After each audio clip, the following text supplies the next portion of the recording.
Ob da was geht, hab ich gefragt. Hallo?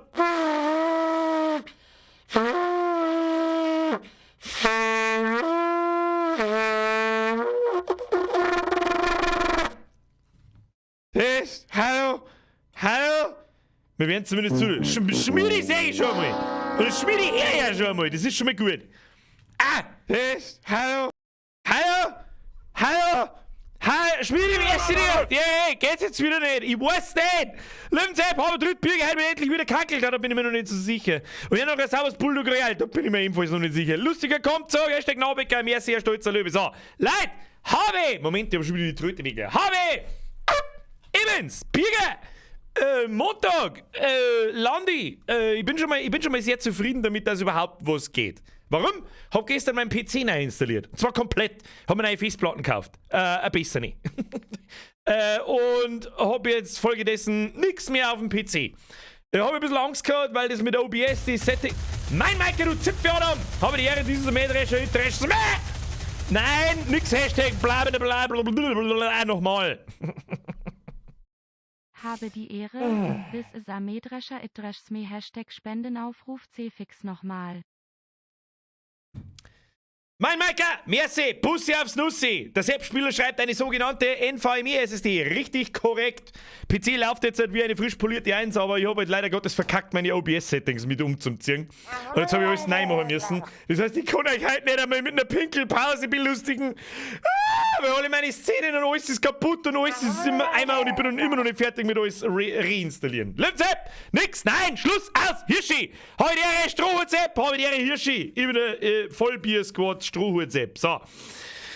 Oh, ich sag euch was. Ich habe eine finstere Befürchtung. Die finstere Befürchtung besagt, der Surfer geht nicht. Ich weiß zwar noch nicht so ganz, was wir dann deren. Ich finde heute zu arbeiten ganz lustig. Dann schauen wir uns halt die dritte Map an, aber das werden wir jetzt dann gleich rausfinden. Der Jakob Stroble schreibt, bei mir sind vorher die Surfer nicht gegangen. Ja, bei mir gingen schon seit einer halben Stunde nicht. So. Blermi, das ist schön, dass du einen Server findest. Probier mal zum... Ja gut, du kannst nicht connecten, was das Passwort noch nicht weißt, aber sobald du connecten möchtest, bleibt es wieder bei 10%. Hängen! Zumindest war es bei mir jetzt die ganze... Also über eine halbe Stunde lang jetzt so. Spielen wir Blätschmerzen? Schauen wir uns die dritte... Da schaut der mal schon irgendwas. Aber wenn das halt wieder nicht geht, liebstes Giant Software, dann kann es sein, dass ich heute ein wenig gemein wäre. Und einmal so ein Vergleich. Nennen wir es... Ein Live-Kruzifix da ich nicht sagen. Und ich mag euch auch nicht das Spiel versauen. Aber ich kann nicht dann mein Maul nicht halten. Wenn man nämlich einen direkten Vergleich zum Landi 19 zieht, dann kann es sein, dass ich... Au. Anonym! Gruppe männlicher Verwandter bei der Feldarbeit. Schwanger... Was? Schwager, Schwader, Geschwader... Schwader! Anonym! Merci für deinen Euro-Bussi aufs Nussi. Made my day. Guter Witz, gefällt mir gut. So. Bin da, kann losgehen, schreibt Teeny Weenie. Ich bin mir nicht sicher. Na, Geisi, was tust du denn? Ja, schon wieder 15, ich bin der Fotzen!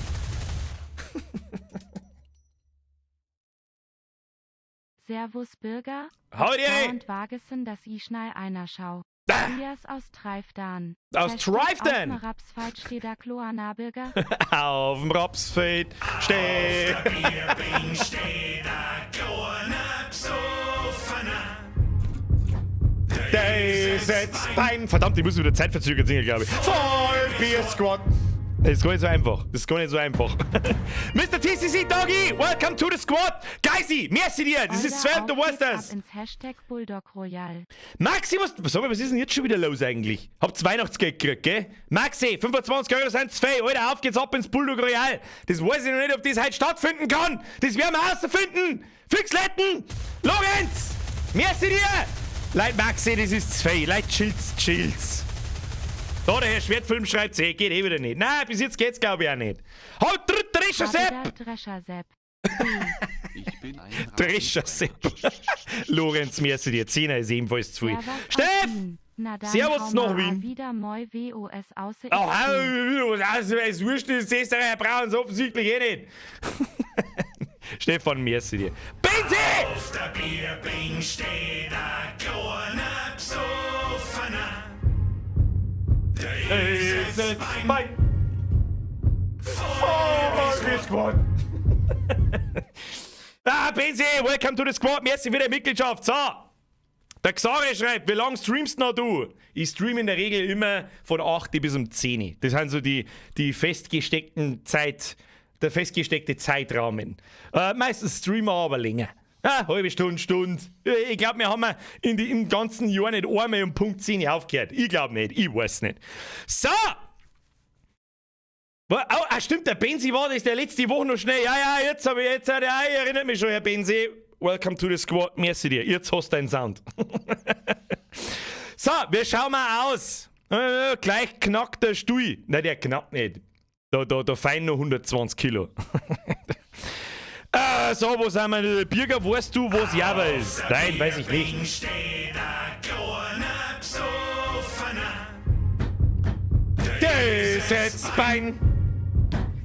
Voll für Squad. Colin, welcome to the Squad, merci dir. 555 Nasensepp. Warum Handen Donations sind schon wieder broken? Es ist immer das Gleiche. Das werden wir nie hinkriegen, das wird sich nie regeln lassen. Ich weiß nicht, was da hieß. Der Rebirka Sepp. Mach Was? eine Spendenaktion und kauf einfach Giant Software zusammen. Matrix, wenn ich da jetzt mit meinem Kruzifix anfange, dann mehr ich nicht einmal Geld dafür haben, dass ich es kriege. Matrix, merci dir, das ist 2. McGoldy, merci für den Zwickel. Gibt's den Krug zum Kaufen? Will haben? Nein, das war ein Geschenk vom Glockengießer. Den habe ich geschenkt gekriegt, den hat mir jemand geschickt. Ja, Glockengießer, was steht genau drauf? Glockengießers Maßkrug für einen Birger. Das ist ein Unikat, das ist nur meine. Mr. Birger, Was? wir haben Sie vermisst. Auf geht's jetzt, du bärtiger Strohhut-Batze. Was? Bärtiger Strohhut-Bazi. 555 Nasen, Sepper 20 ist 2. Matrix 15 sind 2. Flo, merci dir. Was für ein paar Gustl noch der Bauer kann ich nicht sehen. Ja, ich kann im Stream nichts dringen. Auf der Bier Eigene Regel. Snoopy! kleiner Psoffener. Dum, dum, dum, das ist Bein. Bum, bum, bum. Voll für Squad. Snoopy, welcome to the Squad. Merci dir. Basti, was ist denn mit den Donations schon wieder? Oh, die Scheiße, ich rast aus! Es ist immer das Gleiche. Scheiß behindertes Dreck Streamlabs. Ich weiß nicht, was das soll. Das kann ich noch so oft ausprobieren. Immer geht's, aber wenn wir live sind, geht's nicht. Ich weiß auch nicht. Streamen wieder am Wochenende mit Open End. Nur wenn ich Lust habe. Basti, 10 ist zu viel. Am Wochenende wird nur außerdem der Lockdown kommt sowieso bald für alle. Dann kann es durchaus passieren, dass regelmäßig am Wochenende einer kommt. Merci dir. Shadow Sepp, habe die Ehre, auch wieder da. Morgen was? Vorletzte Frühschicht des Jahr. Pugel ist halb am Arsch, weil es gestern Skifahren. Arbeitszwang. Fuck my life, boys, bevor ich es vergesse. Psst, Birger, merci schon mal. Psst, ich hab keine Ahnung, von was du redest. So, Lockdown-Squad sprengen. Das ist der gute Squad, der beste Squad von allen. So, was ist mir jetzt erzählen? Donation Sounds sind jetzt aus. Leute, vielen herzlichsten Dank. Lünzepp, vielleicht mal zu Tippi-Stream wechseln. Ja, das ist der Plan. Aber da war eigentlich jetzt ein guter Zeitpunkt, weil mir OBS. Ich kann eigentlich heute noch nicht einmal mit der zweiten super tollen, mit meinem zweiten Setup-Hälften beglücken, weil nichts funktioniert. Leute, jetzt chillt's halt. Was ist denn los? Stop it! Honey, hab ich dir ein Bier jetzt da? Honey, ja, mittelmäßig. Ich bin ein wenig lästig. Das wird's halt auch zum Gespüren kriegen, glaube ich, dass ich ein wenig lästig bin. Merci für dein Drilling. Flopsy, kannst du bitte aus dem Sound von der Mitgliedschaft einen Song machen? Hashtag auf einen geilen Stream. Ich bin mir nicht so sicher, ob das rechtlich gesehen so einfach ist. Das ist nämlich die Marschmusik von... Na, das sagen wir lieber nicht. Flopsy, merci dir. Herr Donner, 15 sind 2, willkommen im Irrenheisel. Rechne nicht 40 Euro vom Shop dazu. Hashtag Weihnachtsgeld. Merci dir. Viel Spaß mit dem Zeug. Ich hoffe, es taugt dir. Dann tippe ich mir auf einen Pulli, wenn es 40 Euro sind. Die 40 Euro gehen einfach nicht komplett an mich. Ja, das müssen Leute, das muss man ja vielleicht auch mal sagen. Da gibt's ein paar so super schlaue. Die habe ich auch früher im Geschäft gehabt. Die dann meinen, ja, die kostet doch das Zeug eh bloß die Hälften. Ja, und? Deswegen habe ich es geschenkt gekriegt. Dominik! Merci dir. Dominik, was hat der Birger und der Mumu gemeinsam? Wer so schlägt, dem geht's. Das stimmt nicht! Maxi, merci für den 10. Ja, das Weihnachtsgeld war gut, das habe ich auch was verdient. Ja, habe ich mir auf alle Fälle was verdient von eurem Weihnachtsgeld. Wer auch sonst. So, Leute, Ruhe sitzen. Wir starten jetzt spät, schauen wir erst mal, ob der Server überhaupt geht. Das ist einmal die erste Ding. Und wenn der nicht geht und ich glaube, er geht nicht, dann bin ich sowieso ganz furchtbar schnell saulästig. So. Wie schauen wir aus? Gut schauen wir aus. So, wo sind wir überhaupt? Da sind wir. So, geht der Sound? Wie ist der Sound eigentlich? Kann man das mal kurz jemand bestätigen, wie der Sound ist? Vom Mikrofon, vom Spey. Achtung, ich drück da drauf und dann hören wir auch was. Ist das akzeptabel? Ja, ich habe komplett neue Settings und so. Es ist nicht recht viel Zeit gehabt, das alles ausgiebig zum Testen. Ah, ja gut, das schauen wir uns jetzt nicht noch mehr an, anschlecken, wir gehen mal Multiplayer, wir gehen mal Spiel beitreten. So, und dann schauen wir mal. Stefan, live Kruzifix. Das weiß ich noch nicht, aber so wie es ausschaut schon. Oh, das ist neu. Das wissen wir noch mal, aber normalerweise ist dann sofort der Server sichtbar. Und das ist er nicht. Das heißt, selbst wenn ich jetzt meinen Server sehe. Oh Mann, Giants, ernsthaft jetzt.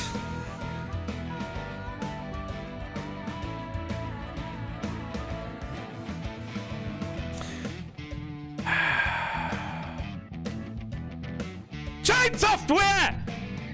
Eine Woche ist das Spiel jetzt da. Jeden Abend dieselbe Scheiße.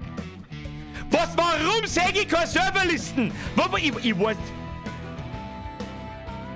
Hansi, servus Birger auf dem geilen Stream, liebe Grüß von Chantal, Moritz und Johannes aus dem Rottal Münster. Sagst dir einen schönen Grüß? Ja, Hansi, merci dir. Ja, mein...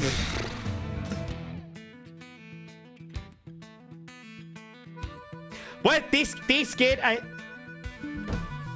Was, das ist nicht mein Server! Ich weiß nicht, wer seinen Server Birger nennt! Ich weiß nicht! Das bin nicht ich! Mein Server heißt Birgers Landi-Eskalation!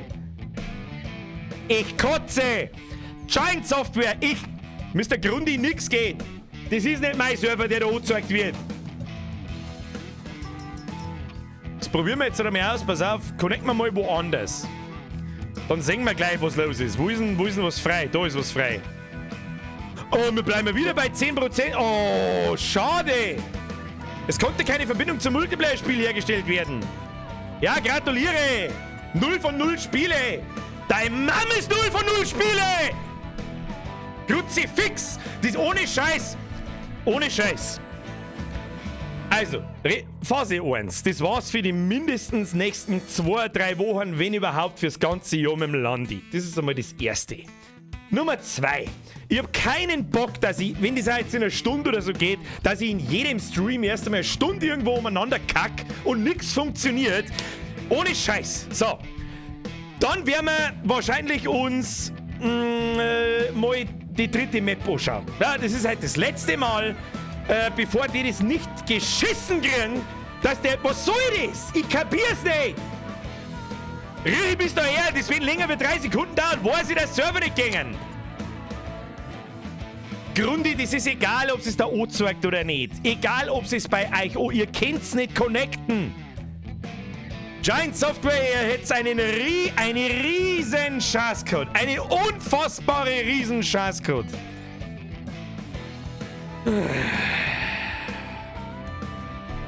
Aber nein! So, dem Ganzen geben wir jetzt noch 2 Minuten. Ich habe mir übrigens in mein Fenster herum, wie soll ich sagen, ein Loch eingeflext, damit mein Hut durchpasst.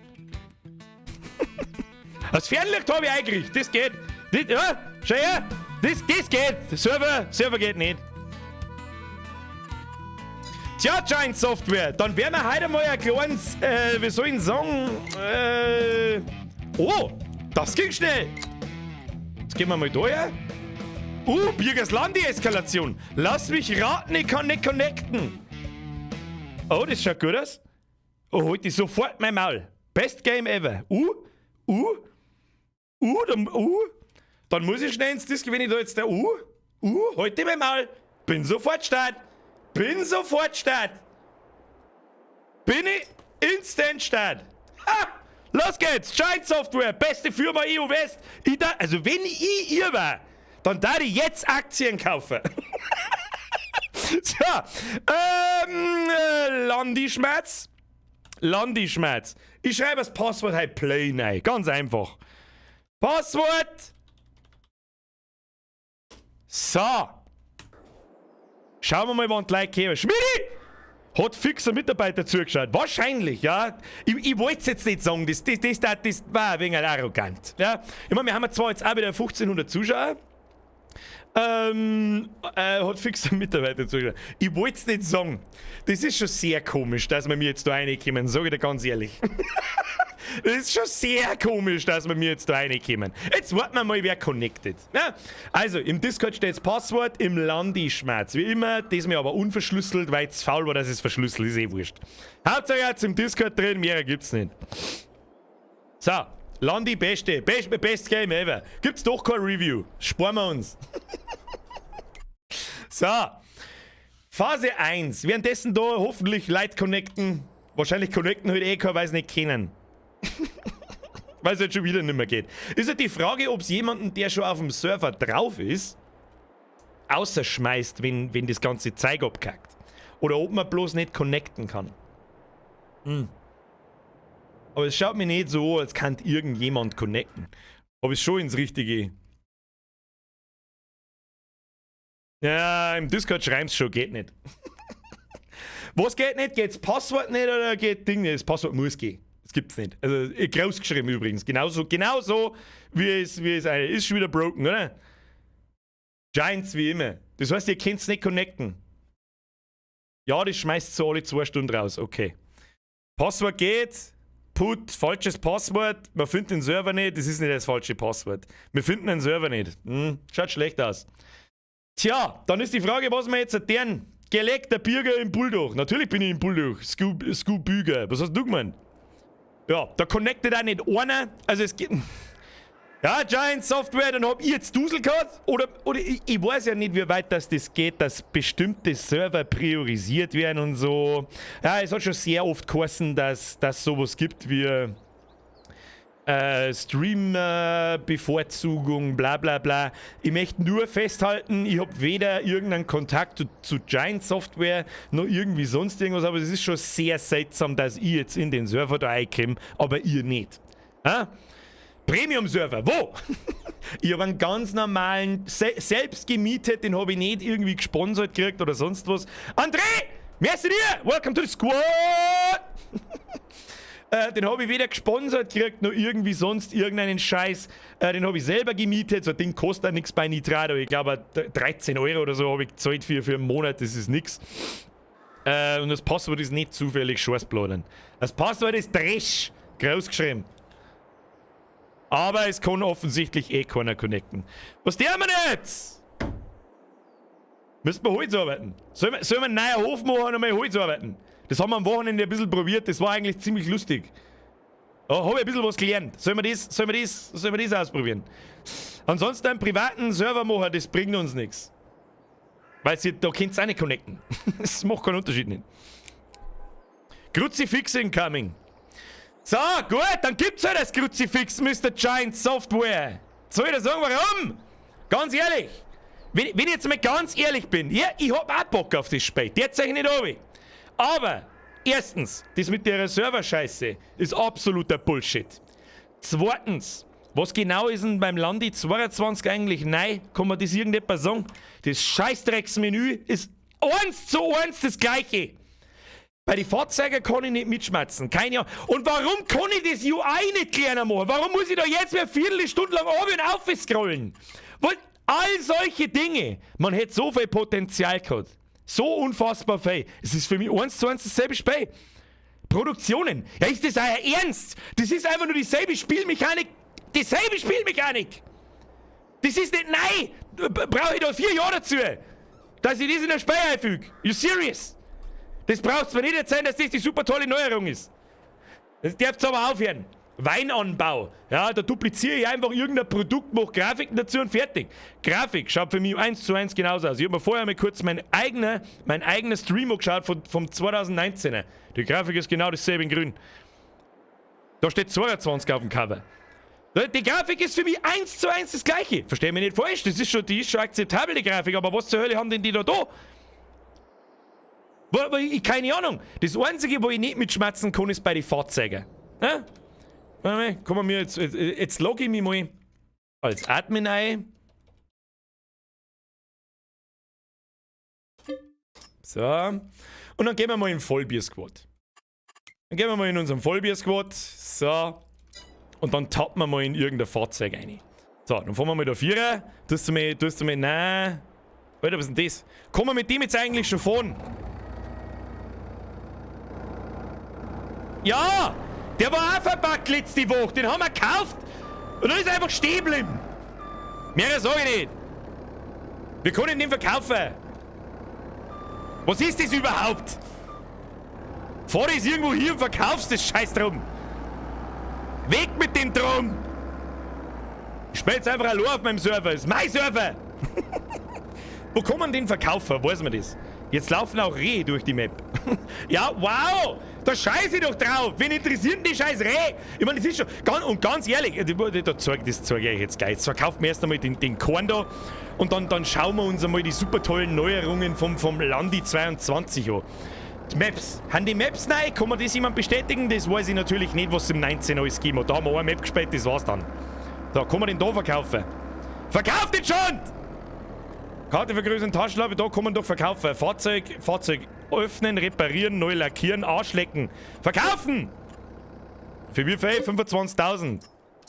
Ist verkauft. Ist verkauft! Den Glas musst du behalten, einen Scheißdreck muss ich behalten. Was ist denn das da eigentlich? Wahrscheinlich auch wieder irgendein verpackter Bulldog. Gehört Bayern. Also am anderen Hof dann. Na gut. So. Dann, jetzt passen wir an. Jetzt suchen wir uns einmal so Leute, die da so umeinander gehen. Habt's denen schon einmal zugeschaut? Oh, Schmerzen, Alter. Ich krieg jetzt schon physische Schmerzen krieg ich da schon. Das sind genau dieselben Figuren wie beim 19er. Die rennen einfach irgendwo kreuz und quer in der Weltgeschichte umeinander und geben keinen Fick drauf, ob da irgendwas am Boden liegt. Manchmal bleiben sie dann einfach stehen und so weiter. Weißt du, was mir jetzt der nicht mag mich eigentlich überhaupt nicht ins Feld. Freilich fahren wir mir, wem gehört denn das Feld da? Uns gehört es nicht, das ist voll kaputt, das ist mir scheißegal, da schau hin.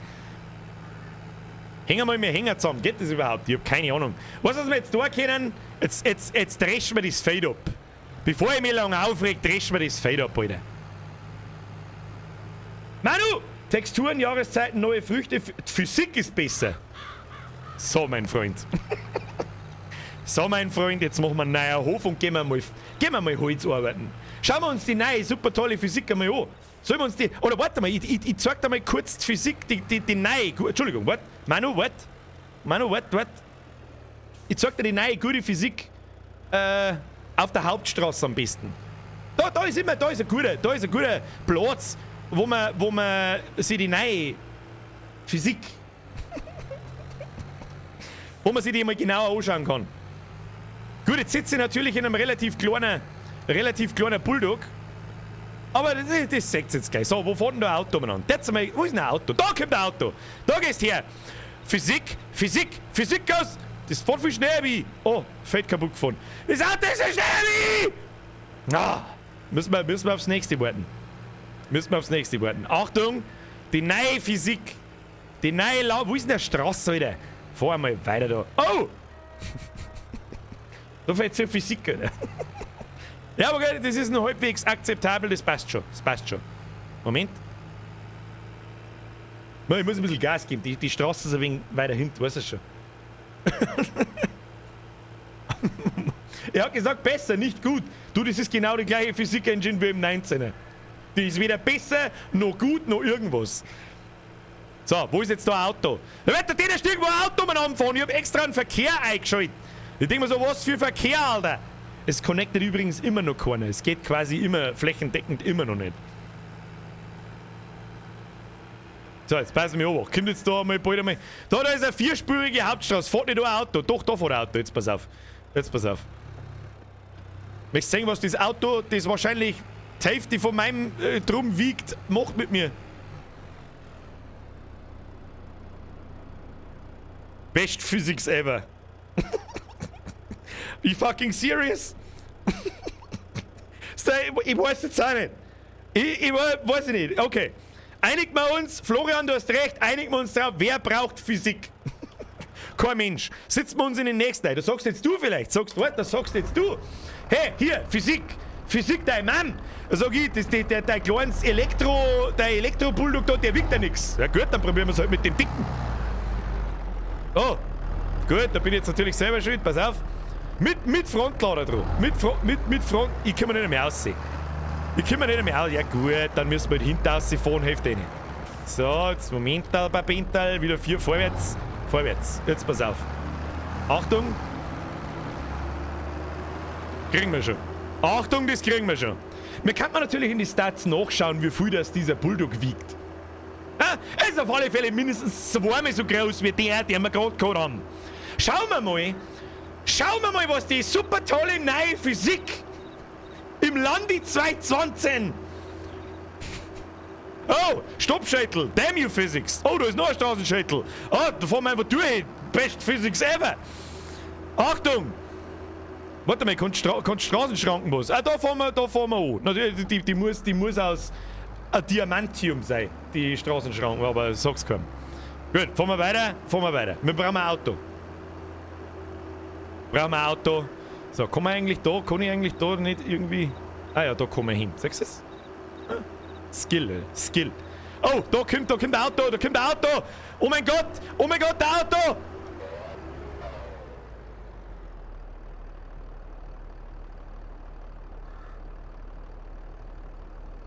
Wie war das mit der super guten, besseren Physik wie im Landi 19? Und irgendjemand hat vorher geschrieben, der bessere Sound. Ein besserer Sound. Was war denn das gerade? Ich weiß nicht. Mein Bulldog hat gerade getrötet. Und wollte einen 360 No-Scope machen. Oh! Malte und Maxine betritt den Server. Da schau hin. Da sind auf einmal Leute da. Oh, jetzt schwarz ist einer, Leute. Best Physics ever. So, da haben wir uns aber die Physik ein bisschen genauer angeschaut.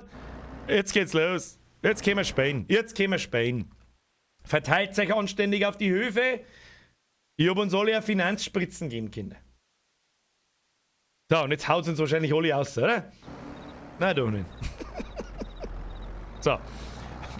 Manu, merci für deinen 2 Euro übrigens. Na, 3. Siehst, machen wir ein TikTok. Ja, machen wir ein TikTok. Auf alle Fälle. Texturen kann ich nicht einschätzen, ob die Grafik wirklich besser ist. Sei ehrlich, ist die wirklich besser als im 19er? Sei ehrlich. Ist das wirklich oder ist einfach 1:1 die gleiche Engine?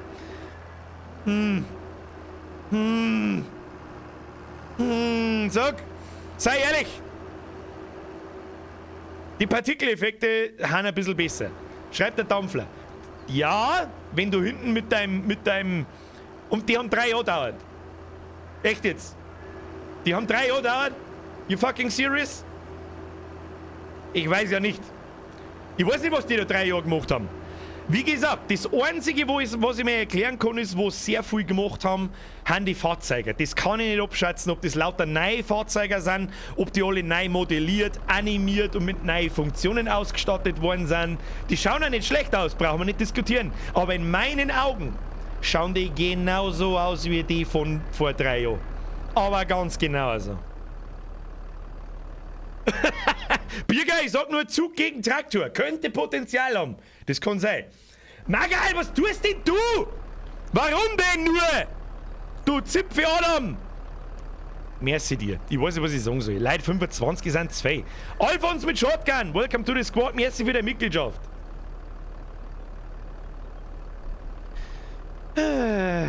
Manu. Ja, ist besser. Die Feldtexturen sind alle komplett neu. Da ich jetzt am liebsten bis zum nächsten Mal installiere ich ein Landi 19. Und dann macht man einen direkten Vergleich, weil ich das nicht glaube. Die schauen für mich 1:1 gleich aus. Aber 1:1 schauen die gleich aus für mich. Das mag schon sein, dass da vielleicht die Worts, wie soll ich sagen, da von dem Worts da hervorn, dass das alles ein bisschen besser ausschaut. Hat der so gewackelt im Wind und so, das weiß ich nicht. Das ist aber nichts, wo ich sage, ich habe jetzt 3 Jahre lang ein neues Spiel entwickelt. Da brauchst du mir nicht kommen damit. Das ist ja wohl ein Witz. Kettenhund schreibt, grafisch ist es einfach ein Simulator, der muss auch mit schwächeren Systemen von jüngeren Spielern laufen. Hat mit 10 oder 12 nicht jeder einen 2000 Euro PC daheim. Tut mir leid, grafisch ist das Spiel auf dem Level von vor 8 Jahren. Also jetzt mal ernsthaft, was redt's denn hier für einen Kass? Seid's doch einfach einmal ehrlich. Und simpt's nicht irgendein Spui in den Himmel hinauf? Obwohl sie, oh Gott, da weiß sie so. Um Gottes Willen, mach sofort den Voice aus. Mach sofort den Voice aus! Lautstärke, Sprachmodus 0! So. Also, wie schauen wir jetzt aus? Ich weiß es auch nicht. Der Maxine ist aus unerklärlichen Gründen irgendwie in den Vollbier-Squad reingekommen. Der Franz hat keinen Hof. Der Malte ist in der Schweiz. So, jetzt passen wir Obacht. Wen kenne ich? Einen Pickle Rick kenne ich. Maxine kenne ich. Kenne ich nicht. Einen Blermi kenne ich. Blermi, du kriegst erst einmal Farmmanager. Warum du immer noch keinen Farmmanager nicht hast, das weiß ich nicht. Österreich kriegt der Bernie, kriegt einen Farmmanager. Und in der Schweiz, der Malte, kriegt einen Farmmanager. Leute, was die jetzt sind. Mon ami, servus Bier, kannst du in Pera sagen, er sollte nicht so blöd schauen? Ich weiß nicht, wer der Pera ist, aber Pera schaut nicht so blöd. Merci. Uzi, das Jahr ist um 3 besser. Wenn's mich fragst, ist wie COD-Multiplayer alle der gleiche Scheiß, nur halt anders. Dann lieber gemütlich einen in HLL wegsterben. Versteht's mir nicht falsch, das Spiel an sich ist richtig gut. Aber das Multiplayer-Menü, 1:1 das gleiche. Rechte-System, wo der eine Farmmanager dem anderen Farmmanager seinen Status nehmen kann. Alter, what year is it? What fucking year is it? Das ganze Menü da auf der linken Seite, wieso muss ich da eine Viertelstunde lang umeinander scrollen? Das ist 1:1 das gleiche wie im 19er. Das Fahrzeugmenü, wenn ich was kaufen möchte. Warum muss ich da scrollen? Warum kann man das nicht klar skalieren, dass ich alles auf einem Haufen sehe? Dann gehe ich da rein, hab maximal 4 Maschinen nebeneinander, wo ich jetzt eine Viertelstunde hin und her scrollen muss, dann hab ich den da, okay, warte mal, wie schnell ist der? 50 km/h, da muss ich da wieder, wie schnell war der gleich wieder? Ah ja, 40, anstatt dass alle auf einem Bildschirm sind. Warum? Wer hat denn das UI designt? Was so ein blinder Psufferner, Kruzifix! Und Entschuldigung, dass ich die Daten von den Fahrzeugen nicht alle auswendig kann. Wie manche.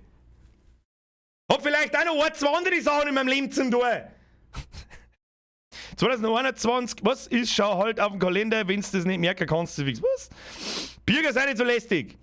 Ich find's lustig. Ich find's auch lustig. Ich find's ja auch lustig. Das hat so unfassbar viel Potenzial, das Spiel. Und dann machen sie irgendeinen Scheiß, wen interessiert denn, ob die Partikeleffekte da hinten beim Gruppern außerfallen oder nicht. Wen interessiert denn das? Sag! Stattdessen kann der eine Farmmanager dem anderen Farmmanager seinen Status nehmen! Mein Kruzifix, ihr gehört alle mit der Scheißbürsten der Schlung! Kruzifix nochmal! So! Was tun wir jetzt? Jetzt haben wir endlich Leid! Kommt aber nicht beim Vollbier-Squad! Oder mag da keiner rein? Der Maxine ist ja drin! Ist ja wurscht, Hauptsache verkauft wird's oft. Das ist richtig. Der Pro-Gamer, was? Der Pro-Gamer ist ein Noobbauer. Der Mr. Dave Davis. So, egal in was für einem anderen Spiel rasiere ich dich so, dass du nicht mehr weißt, wie es heißt. Bei mir ist Juni und liegt immer noch Schnee. Was?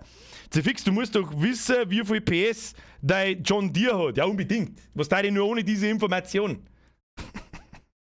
Es ist so, also ganz ehrlich. Was müssen denn die? Weißt, ich kann's verstehen. Warum muss ich die Höfe da hin und her scrollen, sobald ich mehr als 3 hab? Kann man das Fenster nicht kleiner machen? Weil das super tolle, schöne Symbol, da wo ich eine wahnsinnige Auswahl von 8 Stück hab, damit man das gut sieht, das ist wichtig, ja? Weißt du, wenn ich das am Tablet steuern müsste, wo ich mit meinen scheiß Bauerngichtbratzen, ich hab daneben gedruckt, Entschuldigung, ja, dann muss ich das so groß machen, versteh ich. Aber wieso geht das nicht einfach auf einen verfickten Bildschirm? Ich kotze. Und dann hocken die Leute drin und simpen das Spein in mir auf. So, was haben wir jetzt denn? Jetzt wird der Mäh druschen. Aus dem Ding. Was ist denn da damit eigentlich? Kann man da wieder aufstehen? Stehen wir mal wieder auf. Ach so, ja, Physics. Die Physik ist so verdammt gut! Was? Passwort von meinem Hof? Das Passwort von meinem Hof? Pass auf, Hof bearbeiten. Was ist mein Passwort vom Hof? Ich weiß nicht. Gar keins. Ändern. So, wer joint dem Vollbier-Squad? 2 Plätze haben wir noch. Bavarian Player, merci dir. Aber dritt Bier, wie geht's da? Bist schon pleite bei den Spritpreise. Weiß ich nicht, Spritpreise sind mir scheißegal, ich fahr nicht Auto. Monami, merci für den 5er, Uzi, merci für den Euro. So, jetzt. Best Physics ever. Was ist jetzt da mit dem, was ist, wer kommt jetzt da keiner, oder was? Ja, mach ich alles selber, das ist mir scheißegal. Ich fahr jetzt einmal den Bulldog heim, so schaut's aus. Und dann haben wir fertig geschimpft. Giant Software, ich biet mich an, dass ich ein UI redesign. Ist das in Ordnung? Weil das Menü ist absolute AIDS. Super AIDS, um nicht zu sagen. Was muss ich das Passwort ändern? Ich hab doch gar kein Passwort im Dings drin. Machen wir halt. Das Passwort für ein Vollbier-Squad ist Bier. Klar geschrieben. 2 Leute kommen einer, wer drüber ist, den wirf ich aus und ändert das Passwort. Passwort ist geändert. Manu, du vergisst, dass das Spiel auch auf der Switch läuft, da hast du das Prinzip mit den Gichtbratzen. Da hab ich doch auch einen Controller. Wen interessiert denn das lass ich jetzt nicht auf mir sitzen. Verkaufszahlen, Farming, Simulator 922 Switch.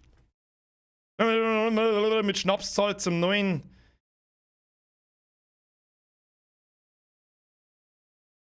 Außerdem gibt's es gar nicht für Switch.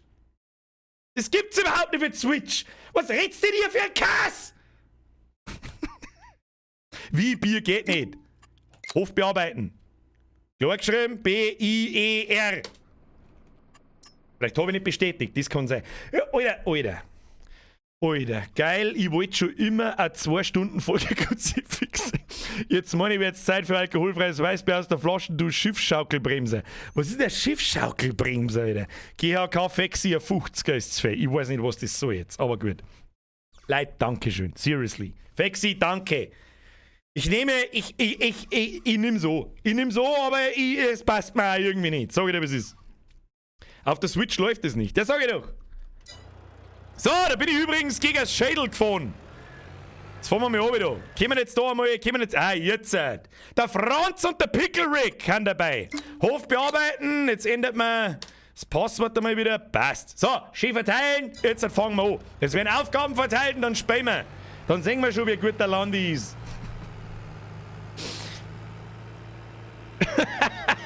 Das ist so. Und das Allergeilste ist, wenn ich irgendwelche Bulldog absage, zum Beispiel ein Deiz, geschissen auf Deiz, geschissen auf den Feind, dann flippen manche aus, als hätte ich einen Mann beleidigt. Manchmal denke ich mir schon, Alter. So, jetzt aber back to business. Müssen wir auch irgendwas schaffen. Leute, wir müssen auch irgendwas schaffen. Ich sitze mir jetzt da mit dem Mähdrescher und dann wird Mäh droschen.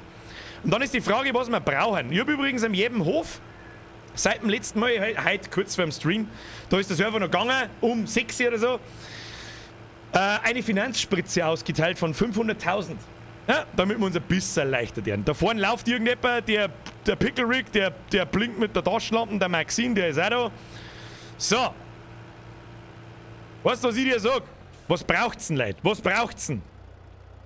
So. Versammelt wir uns da einmal. Was denn? Pixen oder was? Oh, saubere Pixen in der kleinen Hosen. Wen haben wir noch da? Einen Maxine haben wir noch da. Was tut der Maxine? Wer ist denn noch da? Irgendjemand brauchen wir noch. Irgendjemand geht ab. Der Maxine ist, glaube ich, ein bisschen lost. Are you lost? Wer ist denn? Ah, und der Franz. So, da einen sauberen Pornobalken. So mache ich das. Jawohl. Schaut ein bisschen aus wie der Indiana Jones. Aber nur ein bisschen. So, grüß Gott miteinander. Die Frage ist, was der mir jetzt? Was von euch 3 Haumdauer? Irgendjemand? Wir haben ja mehrere Fädel. Jetzt passen wir auf. Scrollen wir jetzt mal da oben. Land, die, also 80, 81 und 82 hat uns. Manu! Verzeihung, ich meinte nicht Switch, sondern Stadia. Ja, Stadia hat also unfassbar krasse Verkaufszahlen. Außerdem auf Stadia hat auch mit dem Touchscreen überhaupt nichts zu tun. Egal. Manu, egal. Sei! War derselbe Rage nicht bei FIFA auch? Weiß ich nicht. Ja, wahrscheinlich schon. Einmal über, merci für den 5er, einwandfrei wieder. Verstehe ich nicht. Marelsen, merci für den Euro. Leute, dankeschön. Herz auf jetzt mit der Spenderei, wir müssen mal irgendwas arbeiten. Es ist schon wieder 3/4. So, jetzt passen wir auf. Wir fahren da umeinander wie ein Narischer. Die Fäden da kehren auf alle Fälle uns. Oder? Deutsche mir? Ja, genau. So, das da. Was ist das da? sind Kartoffeln. Weiß irgendjemand von euch, wie man Kartoffeln erntet? Was braucht man da für eine Maschine? Pickle Rick, Franz, Maxine. Was braucht man da dafür? Dann kaufe ich die Maschinerie. Einer von euch packt sie so einen blauen Bulldog und dann werden Kartoffeln gebrockt. So schaut's aus. Ein Kartoffelernte. Ja, das ist naheliegend. Schauen wir mal. Ah ja, ich muss schon wieder scrollen. Jetzt haben wir wieder in dem super tollen Scheißmenü. Kartoffelernte. Schau mal, gibt's da Kartoffeltechnik? Ja, easy, Alter. Easy. So, jetzt schauen wir mal. Da gibt's einen Grimme. Da schaut er den noch. Der Grimme. Können wir den, ich weiß nicht, einen billigeren gibt's nicht. Doch, da gibt's einen billigeren für 10. Den kauft man. Mehrer ist nicht drin. Da gibt's einen Grimme, 10.000 Euro. Den kauft man. Der ist 3,2 Meter breit, den kauft man. Ist gekauft. Kann man den irgendwie ändern? Nö. Kaufen? Jawohl. So. Dann da die sagen, wer ist denn jetzt da, wer ist denn jetzt wo? Warten jetzt alle hin. Maxine ist da. Franz! Wo ist der Franz? Der Franz guckt mit dem kleinen blauen Drum umeinander. Der entfernt nur Unkraut. Wieso? Da steht Kartoffeltechnik! Dieser Krautschläger entfernt das Kraut, bevor Kartoffeln geerntet werden können. Mit einer Sämaschine, was tut denn bei Kartoffel? Wer soll denn das wissen, sag? Wer soll? Entschuldigung, entschuldigt mich, ich wusste nicht, dass das nur ein Krautschläger ist. Ich wusste es nicht, Entschuldigung. Keine Ahnung, ich kann es nicht erkennen. Steht da nämlich nirgends. Ja doch, stopp, wart, da ganz rechts oben, in hellgrauer, nicht gehighlightetem Text steht's drin. What the fuck? Ich darf's noch ganz rechts oben ins Eck außerhalb vom fucking Monitor da das einblenden. Und dann da ich stattdessen, dann als Battle noch zweimal so groß machen. Das ist wichtig. Dann geht das. Das ist okay.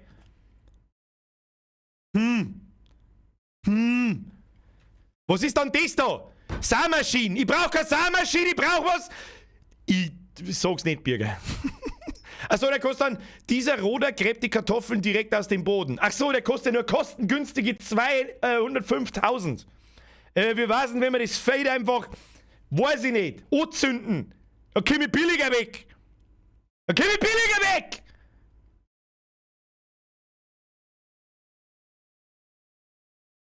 ich's mit der Hand ausreißen. Da organisiere ich mir eine Fußballmannschaft Polen, denen gebe ich 2,50 Euro in der Stunde, die reißen die Kartoffeln so schnell aus, so schnell schaust du gar nicht. Da, ich kann leider nicht. Scheiß auf Kartoffeln. Ich glaube, ich muss jetzt einmal zur Beruhigung, ich weiß nicht, was haben wir die Männer jetzt eigentlich? Franz, bist du der Franz? Nein, du bist der Pickle Rick, glaube ich. Pickle Rick, kauf einen Anhänger, drehst mir den Hafer. Was für ein Hafer? Was für ein Anhänger?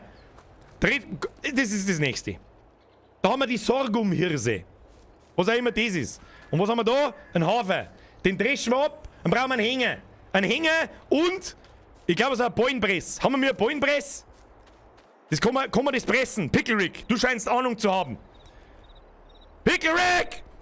Pickle Rick! Mr. Masksauger, dann bist du nicht so lange dabei, gell? Wenn man mich heute nicht geben kann. Bist du nicht so lange dabei. Das ist nicht so schlimm. Musst mich aber auch nicht geben heute. Musst du nicht oder? Das ist nicht so schlimm. Wo ist jetzt da? Pickle Rick! Sag was! So viel Ahnung habe ich auch nicht. Ah, Pickle Rick, du regelst es schon. Du musst es regeln. Oder kurz, hat ein Motorradhelm auf und ein Motorradoutfit. Passt. Uzi. Fix Birger, du wärst doch die Maschinen alle auswendig kennen, inklusive Reihenfolge, wie was geht. Kennt nicht mal die Basics und möchte was von UI erzählen. Kriegen wir schon. Wer sitzt jetzt da drin? Das ist das Nächste. Ich sag nicht, welche Leute in dem Fahrzeug drin sitzen. Weil es Namen nicht mehr einblendet. Das ist im 19er auch gegangen. Und jetzt seht's mir nichts anderes. Kruzifix! Wer ist jetzt hier schon wieder? Oh, Entschuldigung, ich weiß nicht. Das ist der Herr Roter Bulldog. Ich weiß nicht, wer er ist. Ich weiß es nicht. Nennen wir ihn Erwin. Oh, er hat das Ding geholt. Nein, was tust denn du? Jawohl, reiß ab. Reiß ab, die Scheiße! Oder tust du da Kartoffel aus der Brücke? Ich kenn mich nicht aus. Schaut mich nicht so. So, Franz, der Pickle Rick, was tust du? Weiß ich nicht. Ich kauf dir jetzt einen Hänger. Du holst einen Hänger. Ich kauf alles, was da ist. Und ein Ballenpress kauf ich auch, das wird schon gehen. Das werden wir dann schon rausfinden. Tu mich her jetzt da. So, Anhänger. Da kauft man den kleinen, einen Vega. Freilich kauft man den. Den kauft man in Gockelgelb. So ist er schön. So ist es zauberhaft. So ist er schön. Simon! Jo, komm mal pressen. Das hätte nicht 5 Euro kosten müssen. Stop it. Manu, Weizen, Gerste, Hafer geben Stroh. Hier kannst du auch mit dem normalen Drescher ernten. Das nehmen wir. Das tun wir alles. Kaufen. Leute, danke schön. Chills. So, wer ist jetzt da? Pickle Rick, fahr mit zu und hol mir einen Hänger. Pickle Rick, du holst einen Hänger. Ich tue einen Drescher aus, jetzt wird droschen. Oh, aber eine Ballenpresse brauchen wir auch noch. Wir haben auch da einen Haufen groß gemacht. Müssen wir auch noch kaufen. Wo ist eine Ballenpresse? Ballenpresse, wo? Das war doch irgend so eine kleine Kugelmaschine. Da! Was ist das? Massey Ferguson. Der ist nicht so gut, hat's geheißen. Da hat mir der Backseat-Bauer aus der Community geraten. Das L in Massey Ferguson steht für Leistung. Das ist eine gute. Oder was nehmen wir? Nehmen wir die da, die klang überall, der Pöttinger. Wenn's der Pöttinger nicht regelt, dann weiß ich nicht, wer es regelt. Kaufen! Ist mir wurscht, haben wir's ja. Wenn nicht, dann mache ich einfach nur einen Hof und überweisen es 500.000. Leckt's ja am Arsch! Oh, was tut denn ihr da eigentlich? Wer bist denn eigentlich du? Du gehörst nicht zu uns. Wer bist denn du? Wer sind denn Sie? Lassen Sie bitte mein Saatgut in Ruhe! Wer sind denn Sie? Das ist der Motorgroßfahrer Sepp, schau dir da an. So, jetzt wird droschen, halt dein Maul, Birger. Birger, halt dein Maul, jetzt wird droschen. Motor starten, kriegen wir hin. So, los geht's. Rennen, Motherfucker. Schneidwerk wo? Schneidwerk ist da gewesen, ich hab's genau gesehen. Machen wir jetzt so. Easy. So, fahren wir das Federwind kaputt, da fällt sich nix. Jetzt hängst du mal die Scheiße da hin, Toni. Haut das schon hin. Jawohl, so mach ich das. Da wird droschen. Ein ins Viech wird droschen. Wo bleibt denn der Pickle Rick mit seinem Anhänger? Pickle Rick! Was wärst jetzt du da? Was tust denn du? Franz! Nein, das ist der Manning. Der regelt das schon. Du machst das Feld, das passt schon. Ah! Vorsicht! Leute, chillt, Uzi, Merci, Simon, Merci, Rage Express. Früher war das alles noch einfacher. Da haben die Kinderarbeiter nur die Kartoffeln gegeben. Oh Gott. Nicht am Hauseck von Birger! Da. Wo haben wir da überhaupt stehen geblieben? Da haben wir letztes Mal noch eine Spur gemacht. Ich weiß genau. Achtung! Oh, ich seh einen Zentralrat der Bauerngemeinschaft, den sehe ich schon wieder fluchen, weil ich nicht geradeaus anfahre. Ich sehe ihn schon. So, jetzt aber. Jetzt tun wir mal was für unser Geld. Rohr ausfahren, das kann ich. Rohr ausfahren. Wenn jetzt jemand mit dem Hänger kippt, dann kannst du neben mir herfahren. Nein, brauchen wir noch nicht. So, mit V lassen wir es runter, mit B schalten wir ein. So, dann drehst du meine. Da ist ein Vogel! So. Und Schlangenlinien fahren wird schon. Schau dir das an. Das lassen wir, das dreschen. Müssen wir das schwanen? Müssen wir mir das schwaden? Oder wie ist das? Alter, was ist denn mit dir kaputt? Jetzt mal ernsthaft, was ist denn mit... Alter...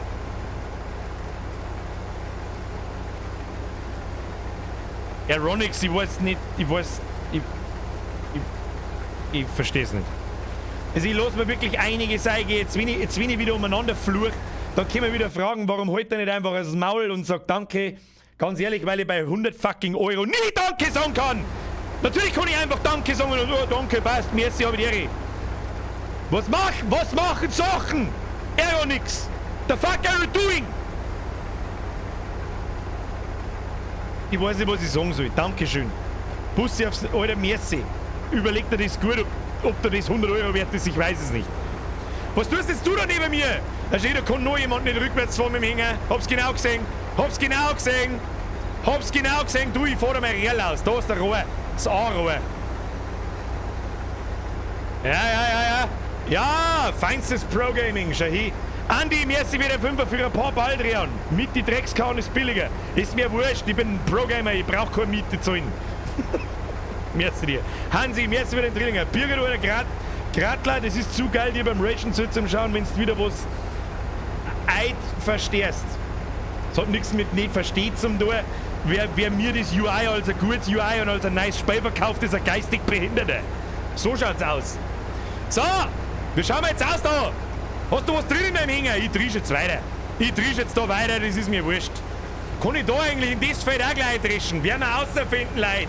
Werden wir außerfinden. Hab eindroschen. Nichts passiert. Oder ist da was passiert? Ich weiß nicht. Was passiert da? Ich weiß nicht, was passiert. Haben wir das jetzt droschen oder nicht? Das steht ja noch zu Hälften. Ich verstehe es, ich verstehe es nicht. Aeronix, ich weiß immer noch nicht, was ich sagen soll. Dankeschön. Ist das in Ordnung? Ich hab mich heute schon genug aufgeregt. Birger, du holst den Verkehr auf. Bla, ich verstehe immer nur bla. Ich bin eine fette Pute, bla bla bla. So, da fahren wir jetzt einfach so zurück, das wird schon passen. Was tut denn eigentlich der Pickle Rick mit seinem Anhänger da hinten? Ich verstehe die Frage nicht. Du verlierst dein Zeug, ich verliere überhaupt nichts. Was passiert denn da? Ich verstehe die Frage nicht. Der Hirs schon wieder. Was tut der Hirs jetzt da? Hirs, hau ab!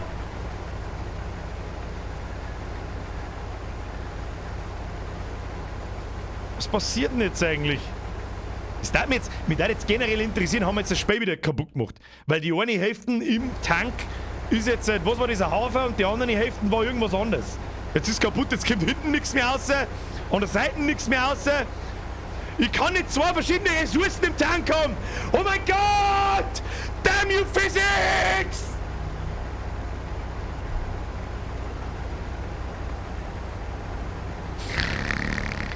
Was sterben wir jetzt?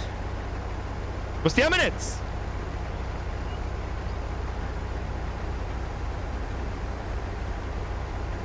Birger, das weiß man doch. Natürlich weiß man das. Wenn man sonst keine Spiele spielt außer ein Landi. Ich weiß nicht, was der Kurz und der Franz da denn. Ich weiß es nicht. Du, ich weiß es nicht. Haben wir mir... Franz, hast du schon mal einen Bein gepresst? Alter, jetzt chill.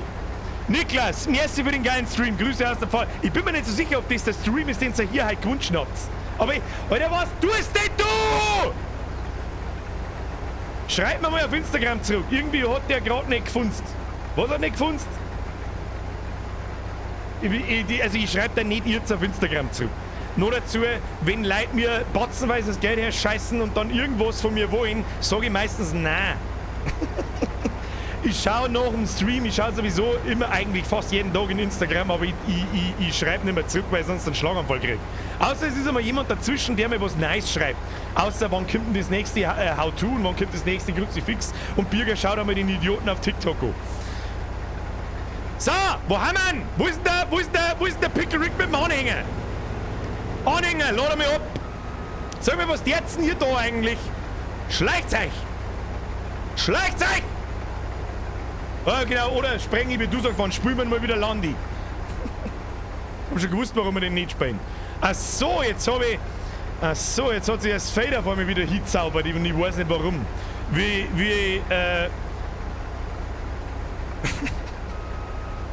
Was ist denn los mit dem Spiel?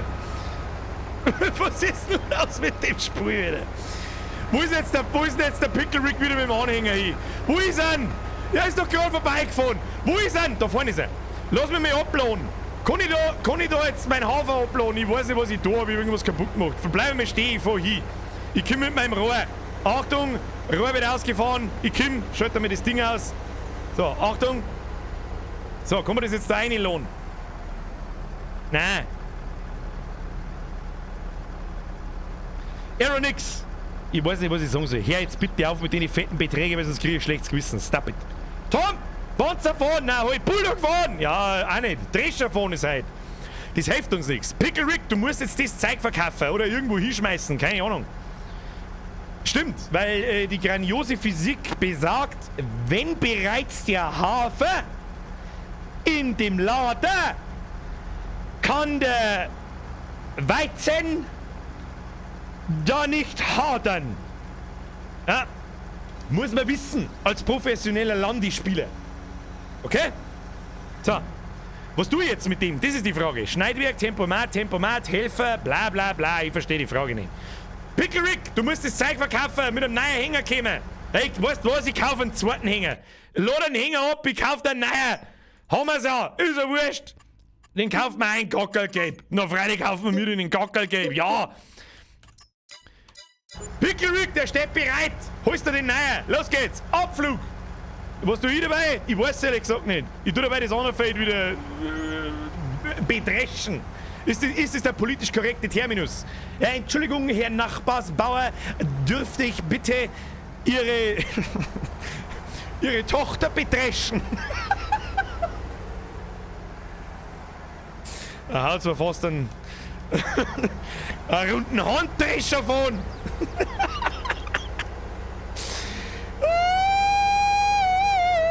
So, jetzt schützen wir ein, jetzt fahren wir da durchs Feld durch. Ja, Vogel! Hau ab! Ja, da geht was auf, schau hin. Da geht was auf. Was kommt denn da hinten eigentlich raus? Keine Ahnung. Handschwadern, ist auch nicht schlecht. Kannst du mal unten auf P-Hub schwadern. Schwadert der gleich einen. Machen wir jetzt so. Franz, was ist denn deine Aufgabe eigentlich? Ich weiß nicht. Ich weiß nicht, Franz. Du musst. Sammeln wir mal das Gras ein, machen wir einen Point raus. Ich weiß auch nicht, Franz. Ich bin so hilflos.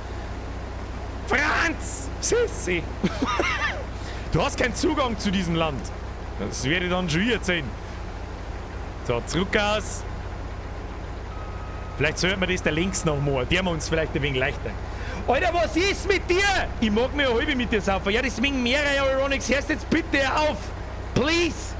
Please stop it. What are you doing? Guter Mann. Du kannst nicht dem Depp im Internet 200 € vor die Füße schmeißen. Stop it. Merci. Aufhören. Ich mein's ernst. Hör auf jetzt. Goddammit. Kann ich mal deine Tochter häckseln? Nico, du bist doch auch volltrunken, bist doch du. Du bist doch volltrunken. Also ich gehe jetzt mal schwer davon aus, da hinten der braune Scheiß da rauskommt, aber nichts liegen bleibt, kann man das nicht irgendwie zusammensammeln. Franz, weißt du, was du tun kannst? Du kannst aber den zweiten Hänger holen. Franz! Den zweiten Hänger! Franz!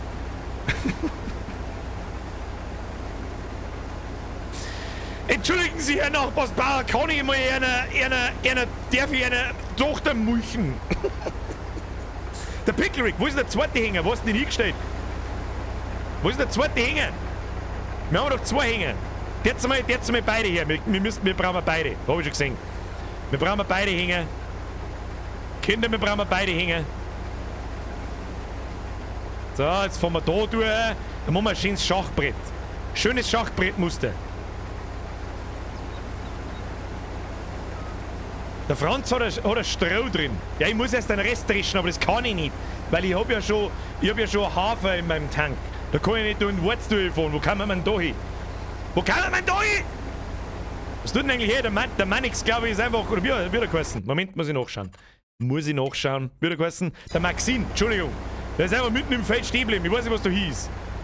Ich glaub, jetzt hab ich wieder vergessen, wie er heißt. Maxine! Der Maxine! Maxine is broken. Maxine exit has stopped working. So. Außer an den Rand. Droschen wird. Was genau ist denn eigentlich da mit den Überbleibseln, die da sind? Kann man die wegmachen oder so? Weil da steht ja noch was da.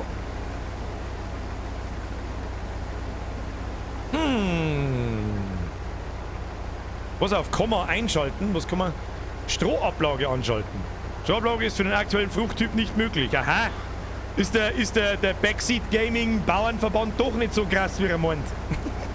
Weiß doch nicht alles auswendig. Scheiße. Zurück aus! Wir werden fast in die Sonnenbläme eindroschen. Wer bist jetzt du? Was hast jetzt du da? Ja. Was? Jetzt bist du wieder mit demselben Hänger da. Das ist ja wieder derselbe Hänger, das hilft uns nichts. Fahren wir ein Stückchen weiter. Was ist denn jetzt? Jetzt hängt Spey wieder. Ich kann nicht mehr lenken! Franz! Das ist der, okay, das ist der Gaby-Hänger. Wo ist der andere Hänger? Pickerick! Jawohl, da kommt er! Vorne her, ich fahr ein Stückel 4. Ich fahr ihm ein Stückel 4. Fahrst du ihm her, lass mal ab, dann fahren wir wieder ins Gaby-Feld ein. Das kriegen wir. Und dann eröffnet meine Forstwirtschaft. Ich weiß nicht warum, aber das der mir einfach. Was ist jetzt da? Strohablaube anschalten. Strohablaube ist für diesen... Ja, was ist das für eine Behinderung? Nochmal zurück aus.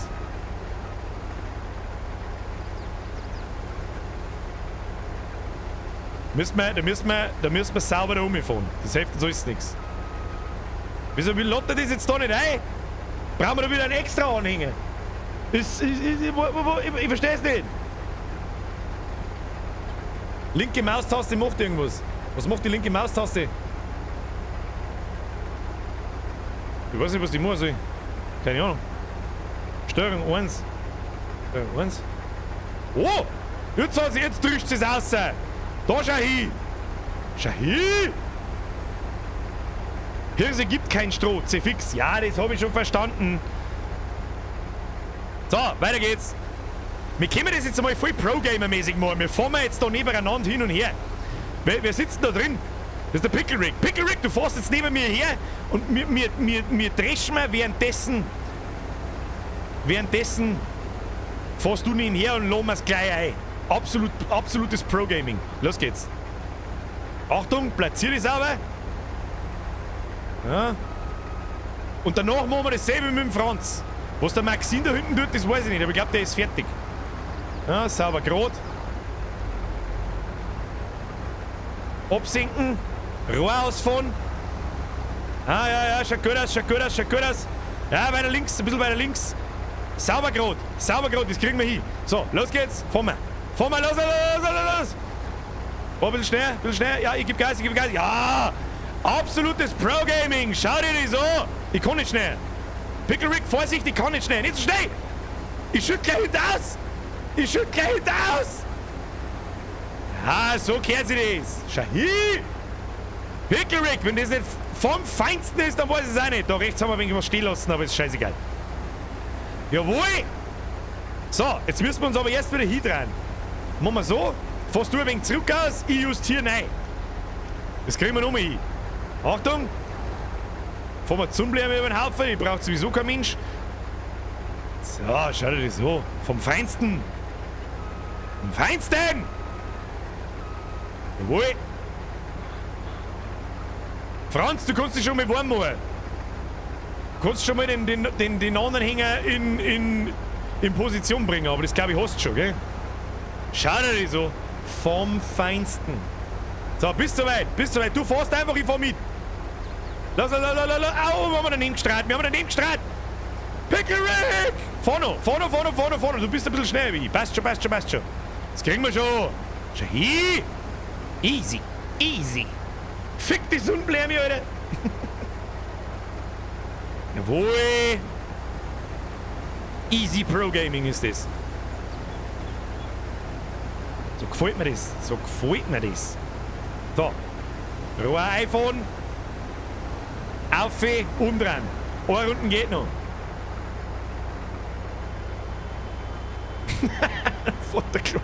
Vater kleine Scheiß-Bulldog.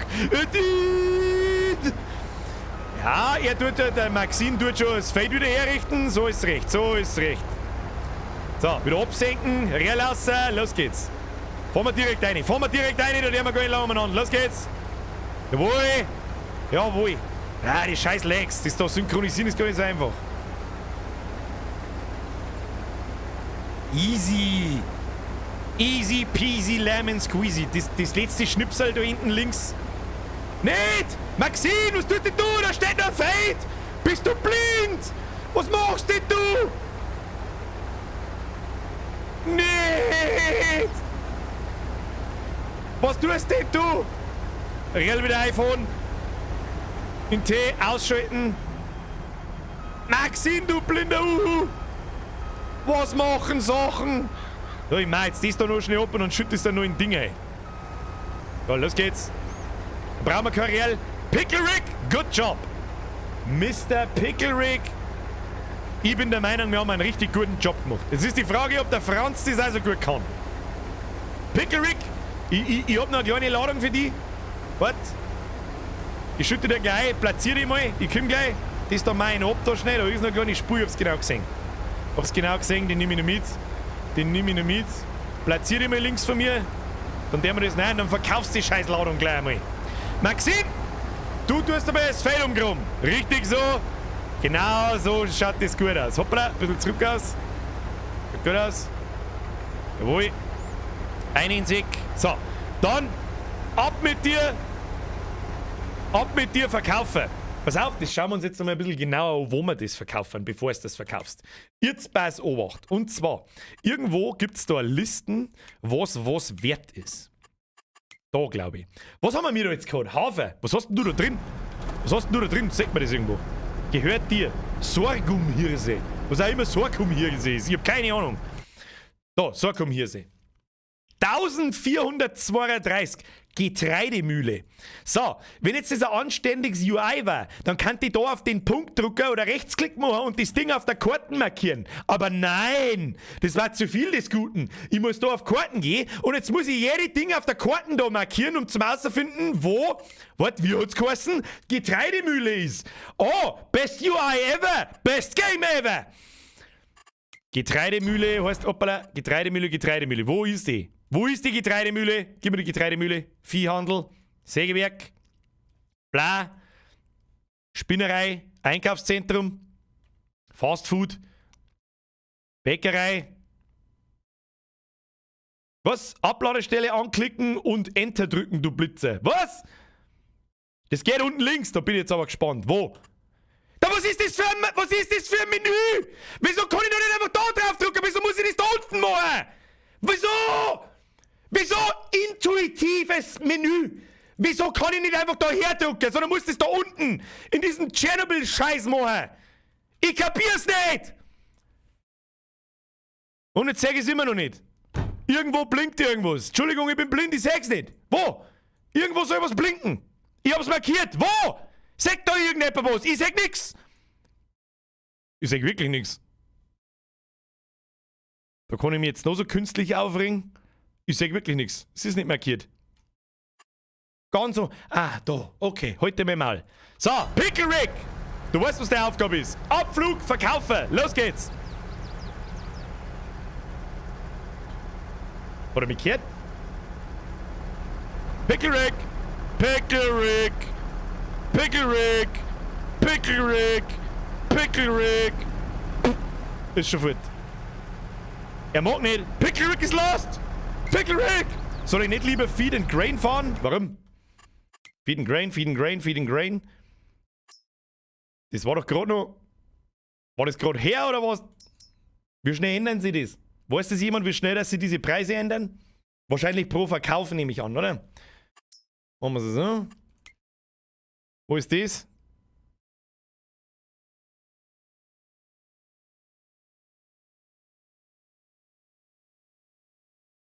Da unten.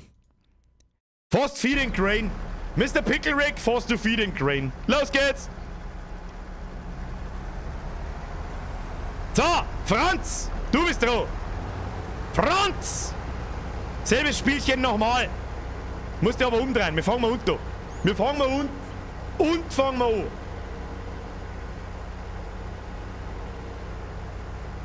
Der Pickle Rick hört mich schon, schreibt er. Easy. Ah, passt. Such den Waldo, ja, so komm ich mir vor. Ja, schaut gut aus. Franz, bring die in Position. Was genau werden eigentlich ihr da irgendwie tun? Was wirst jetzt du da tun? Wir wissen es nicht. Franz, das kriegen wir hin.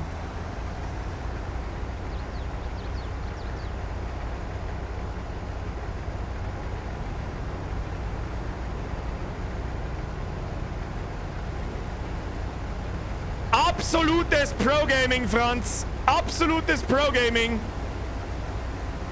Passt dem schon. Phono. Easy. Easy. Easy. So mach ich das. Wie viel Geld haben wir überhaupt gekriegt? Pickle Rick, du passt auf, wie viel Geld das kriegst. Wir haben 585.000. Easy. Oh. Strohablage müssen wir einschalten. Nein, ausschalten. Einschalten. Gut gemacht, Franz. Ich trau als erstes zum. Du fährst links von mir. Du kannst einfach durch das andere Feld durchfahren. Das ist wurscht. Was tust du? Ich kann ich mir real auf der rechten Seite rausfahren, bevor ich mich wieder aufreg. Nö, glaube nicht. Strohablage anschalten. So. Hoppala, hoppala, hoppala, hoppala. Hoppala, hoppala, hoppala.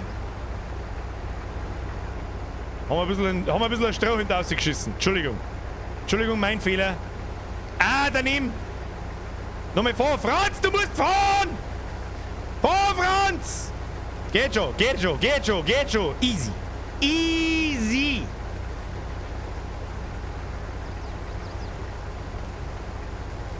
Franz! Was machst du? Franz! Nicht so schnell! Franz, du bist schnell! Franz! Ja, es geht schon. Verliert man da was, wenn man daneben strahlt? Wahrscheinlich schon.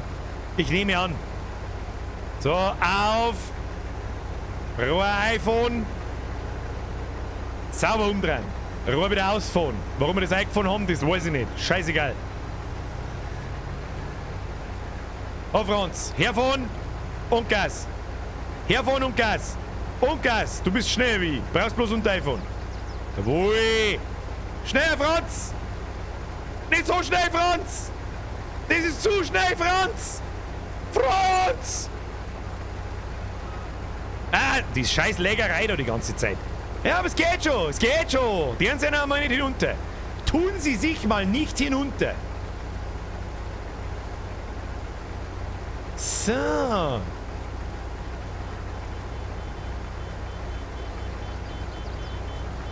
So, Mehrwerk in Tee. Saubere Kurven ausfahren. Da geht es. Franz, wie machen wir das blendend? Lass dich nicht vom Chat blenden. Das sind lauter Ahnungslose.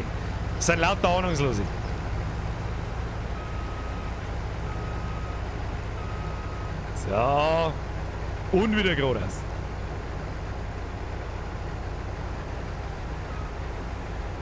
Das legt so stark. Jetzt fahr zurück, Franz. Franz! Ah, du bist zu schnell schon wieder. Franz, du bist zu schnell. Ah, Franz, du bist zu langsam. Franz! Du musst fahren! Franz! Ich strahle den ganzen Zeig in der Fahrerkabine ein. Los! Kann man aber auch vorstellen, dass es ziemlich laggt. Dass ihr das nicht so seht, wie ich das da sehe und andersrum. Für das haut es ganz gut hin. Bin ich stolz auf ihn. Bin ich stolz. Franz, Sie machen das blendend. Blendend! Da, eine Spur geht noch. Hoppala. Eine Spur geht ihm noch. Sind Sie soweit? Franz, Sie fahren einfach unter mir ein. Jetzt schauen wir uns das Ganze einmal von innen an. So, jetzt hat sich jetzt Spey aufgehängt, ja. Franz, Sie sind einfach durch. Mir ist einfach Spey hängen geblieben. Es tut mir so leid. Wunderschön, schau dir das so. Wenn das nicht schön ist, dann weiß ich es auch nicht.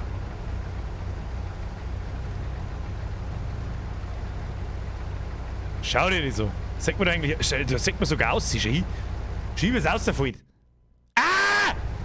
Synchronisiere irgendeinen Scheiß. Hau ab mit deinem Dreck. Geht schon. Vorne. Geht schon. Nicht so langsam. Haben wir gleich durch. Hey, schau dir das so. Haben wir schon durch, ja? Franz! Jetzt schauen wir mal, wo du den Zeug verkaufst. So, eine Eife aus. So, Franz. Jetzt passen wir an. Was hast du da drin? Ich hab schon wieder vergessen, was es war. Was war's? Hafer. Wo verkauft man einen Hafer? Du hast mir einen Hafer her. Wo ist der Hafer? Hafer wo? Hafer wo? Da. 2087 in Johnson's Farmer Market. Wo ist das? Muss ich wieder behindert suchen, weil bloß das kleinste blaue Symbol auf der ganzen Karte irgendwo blinkt? Ah, da oben. Franz, es ist Zeit zu verkaufen. Es ist Zeit zu verkaufen. Franz, du fährst den Schund. Du fährst den Schund jetzt da auf und verkaufst ihn. Oh, wir haben übrigens ein Geld gekriegt. Was hat der 4.688 haben wir gekriegt. Das ist ein Wahnsinn. Das ist ein Wahnsinn. Das ist ein Wahnsinn. So. Wer ist da drin? Das ist der Maxin. Tust du Strohballen erpressen? Sag ich das richtig? Kommt da schon? Nein, das ist der Pickle Rick. Entschuldigung, hab mich verschaut. Man sagt aber nicht, wer es ist. Was hat der Maxin? Der tut das Fett da hinten umgraben. Keine Ahnung. Ah, du mit Ballen pressen. Pickle Rick, du das Ballen pressen. Ich fahr meinen Drescher auf Zeiten. Fahrst du den Drescher auf Zeiten? Was eigentlich mit dem Stroh ist da so bräutlich? Kann man mit dem auch was anfangen? Wahrscheinlich nicht. Hab ich wieder verkackt. Oh mein Gott, ich hab's wieder verkackt. Hab ich wieder Leute übersehen. Feuer, bitte, Feuer. Habe die Ehre, Meister, hast einen Kornspeicher, du kostet nix. Was? Du haust, was? Hast einen Kornspeicher, du haust nix daneben. Ja, aber die Animation sagt was anderes. Nix, ich weiß immer noch nicht, was ich sagen soll, aber du hast jetzt Gott sei Dank aufgehört, das ist gut für uns. Merci dir. Uzi, die Physics sind nicht schlecht, aber das Menü haben es deutlich intuitiver gemacht. Wird Zeit, dass du mir wieder Spielerdaten synchronisierst. Ja, das ist die nächste Cancer-Scheiße. Jetzt mal, wenn jemand auf den Server geht oder runtergeht, synchronisiere erst einmal die Daten mit anderen Spielern. Und bei alle bleibt das Spiel hängen. What the fuck ist das? Das ist übrigens beim Landi 19 genauso gewesen. Ja, also erzählt's mir nicht, das ist irgendwie neu oder was Tolles oder irgendwie was weiß ich. So, was ist mit mir jetzt, deren? Haben wir wieder einen Hänger? Was ist noch drin? Ist da was drin? Komm mal da Strohbündel rein, du. Ich weiß nicht, das werden wir herausfinden. Wo ist denn der gute Bulldog? Hey Meister, ich brauche mal den Bulldog. Mr. Maxin, schnell einmal um. Magst du einmal umschneiden, bitte? Ich brauche den Bulldog. Verstehst? Hey Sie! Mögen Sie da einmal bitte abkuppeln und den Bulldog wechseln? Ich brauche einen Frontlader. Das ist nicht. Passt, ja oder so. Das geht natürlich auch. Merci dir. Bussi aufs Nussi. So, ich hol die Strohbündel like ein Boss. Schau dir das so. Die Frage ist, was wir tun damit. Vielleicht sollten wir mal einen Kuhstall bauen. So, bei dem das jetzt. Jetzt passen wir auf. Das kriegen wir schon. So, wie tut man. Ach, die kann man zusammenfahren. Da schau hin. Schau dir die so. Das ist neu. Das habe ich nicht gewusst. So, machen wir GG. Zusammenfahren. Und wir heben. Und wir. Ah ja. Easy. So. Herr Fiedler! Merci wieder einen Euro. Bussi aufs Nussi. Die Frage ist jetzt, kann ich da einfach rein. Also, ich darf das jetzt halt einfach einstecken. Ah, ich darf jetzt so machen und steck da jetzt einfach mehr ein. Und dann stelle ich Fragen.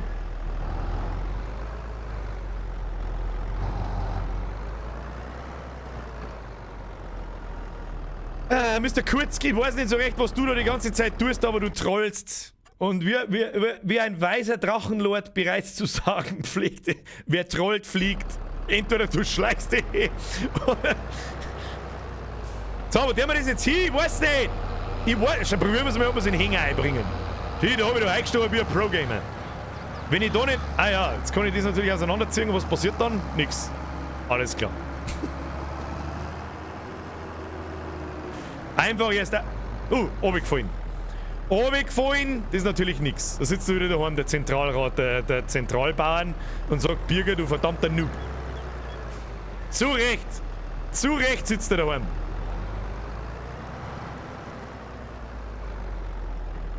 So, kehrt er mal schon wieder. Ob der gerade ist oder nicht, ist mir scheißegal, das wird schon passen. Machen wir jetzt so. Jetzt haben wir aufgespießt. Warum fährt denn der mit 5000 km/h umeinander? Weiß ich nicht. Da kann man den in den Hänger einlegen. Das ist der falsche Hänger, oder? Brauchen wir einen anderen Hänger. Kauft man uns einen anderen Hänger! Tun wir einen Hänger her. Gibt's da so einen Strohbündel? Oder mit einem Kipperanhänger können Fruchtarten transportiert werden. Ich brauche so einen Bündelhänger. Mit einem Kipperanhänger können Fruchtarten, was kauft man da so im Schnitt? Maxi, Bürgerbahn kommt denn der Strullo-Dogo? Gibt's überhaupt Hund? Da müssen wir nachschauen. Das werden wir gleich herausfinden. Maxi. Du brauchst eine Boeing-Gabe. Das geht mit der Gabe auch. Schau hin. Die Frage ist, wo kommen die Ballentechnik? Schauen wir mal Ballentechnik. Wo ist die Ballentechnik? Naja, da irgendwas nach wie soll ich sagen, nach Alphabet sortieren, das da auch überhaupt keinen Sinn machen. Hinterm fahren nicht. Geh weiter. Wo darf man da hinkommen? Ballentechnik. Ballensammelwagen. Ja, Überladewagen. Was ist das eigentlich? Überladewagen dienen im Einsatz auf dem Feld als Zwischenspeicher von Fruchtarten. Okay. Schneidwerke. Das ist auch nicht. Wo? Ballentechnik heißt's. Wir haben doch da vorher schon mal gehabt. Wo ist denn Ballentechnik? Der war doch da. Ballen pressen. Da drin vielleicht? Auch nicht wirklich, oder? Ballensammelwagen. Der Schmetterling. Ich bin ein wunderschöner Schmetterling. Da, sowas da brauche ich. Was ist denn ein Multipack? Ein Ballensammler erleichtert den Transport von Ballen. Was ist das da? Der kostet 50.000. Das kann sich kein Mensch leisten. Da, irgend so ein einfaches Ding halt. Ein Ballenwagen, das Ding da nicht mehr. Das nicht mehr. Kaffee! Kaufen! Jawohl! So, wer ist da oben? Der Wirtshaus Franz. Da bin ich aber stolz auf dich. Gratulation, Wirtshaus Franz. Ich fahr jetzt und hol den anderen Hänger. Hau ab! Geh mal, da fahr ich Zanten Strohbündel fahr ich da. Da kenn ich nix. Da kenn ich nix. Du siehst unten, ob für eckige oder runde. Ich glaube, da war rund. Außerdem wird schon passen. Wird schon passen.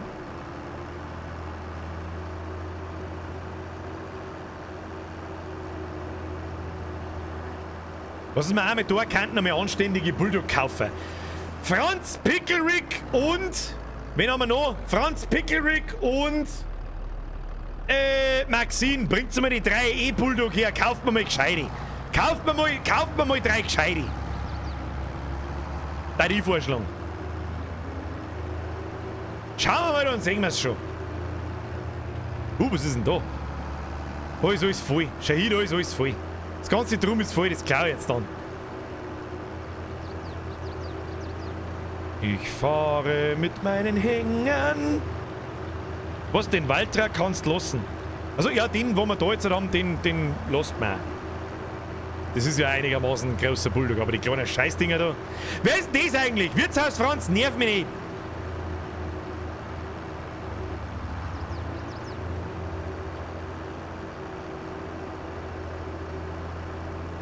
Der will Race, ja, da tut er sich nicht recht hart. So, jetzt passen wir auf. Jetzt gehst du mit da. Was war der? Den haben wir mir gekauft, gell? So, kann man den da hinten noch nicht kuppeln? Ich hoff's.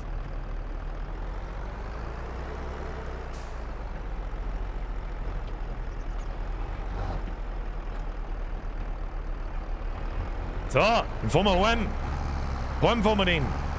Wir hatten da die Gabel liegen lassen. C-Fix. Mehr Halbbeine braucht das Land.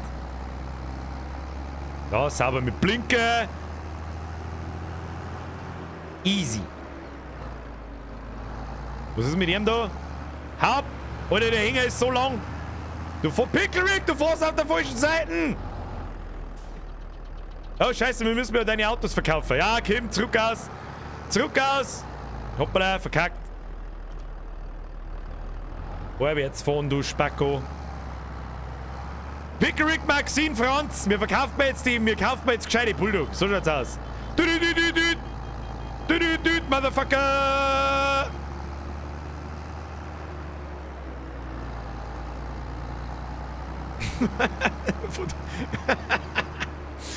Ihr Spackos! Abhauen! So, ich fahr jetzt mal da. Oh. Gefährlich. Gefährliche Sache, kriegen wir schon. So, ich fahr jetzt einmal hierher und kauft mir einmal neue Korn. So schaut's aus. Was kann man noch brauchen? Brauchen wir langsam eine Saarmaschine wahrscheinlich, oder? Ja, aussteigen, verkauft wieder der Schund. Hoppala, nicht einsteigen. Birger der Mongo. R. So, ja, verkaufen. So, ist schon fort. Wo ist der Rest? Waren die anderen zu offen? Waren die? Maxim! Franz! Was ist jetzt denn hier? Ihr sollt die zwei kleinen Bulldog da auffahren. Wo sind sie denn? Ich seh's nicht. Was sind denn die? Ballengabel.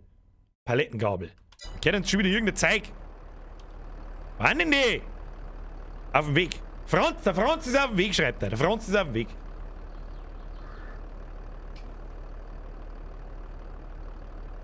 Dafür kauft man dabei einen Pickle-Rick einmal einen Bulldog. Mal ein bisschen einen größeren kleinen. Haben wir einen sauber Feind! Wo ist der Feind? Was kauft man? Ein 500! Kauft man einen Feind 500? Ist der was? Wo ist der Backseat Zentralrat der Bauernschaft? Wo ist er? Wo? Ein Glas! Der kostet 2. Was kostet der? 120.000, so viel haben wir nicht. Oh, wir haben 608.000, 680. Haben wir dann gleich wieder bloß die Hälften.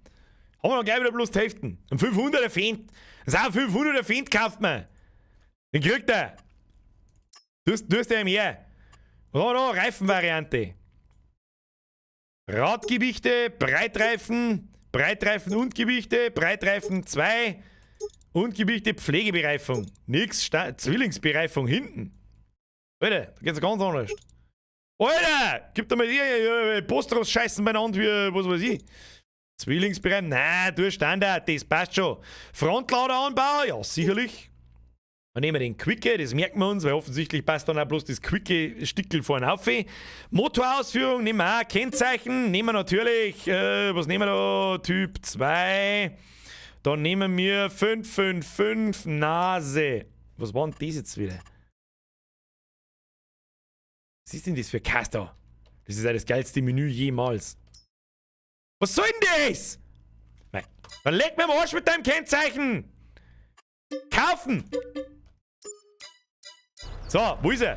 Das ist ein, wo ist er?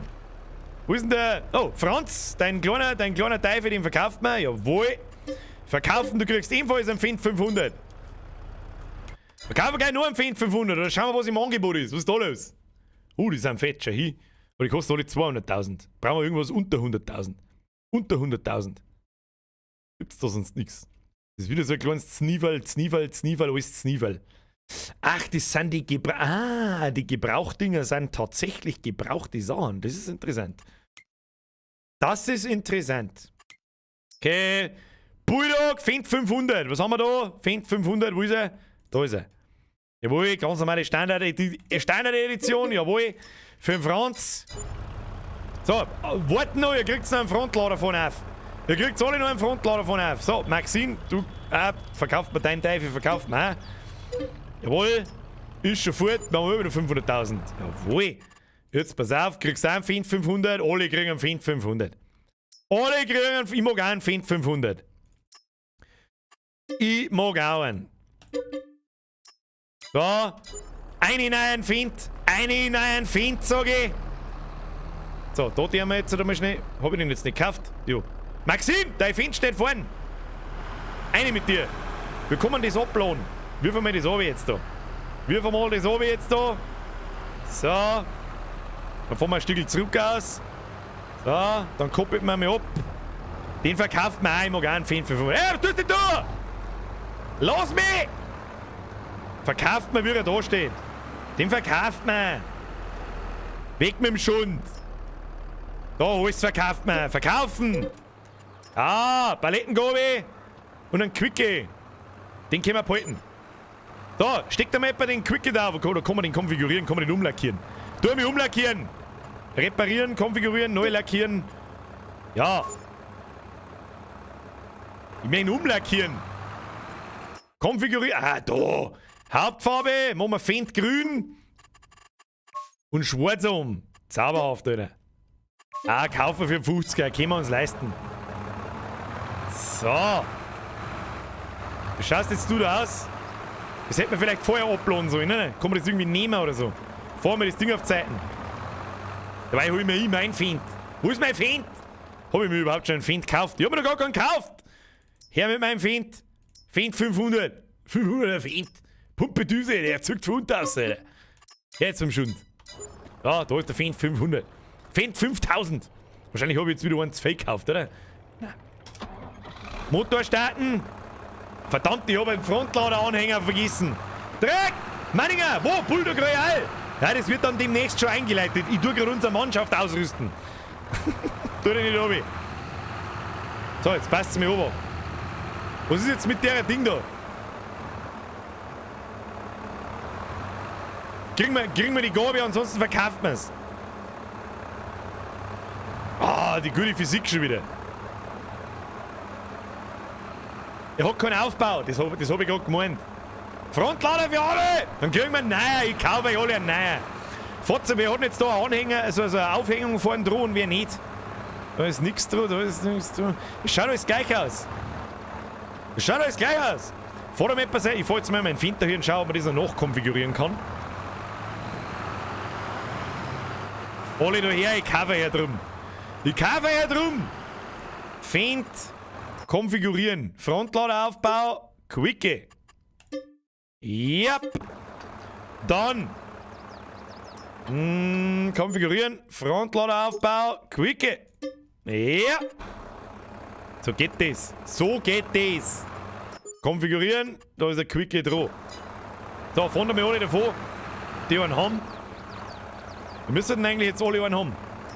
Schauen wir da nochmal. Ah, der hat noch keinen. Quickie. Jawohl.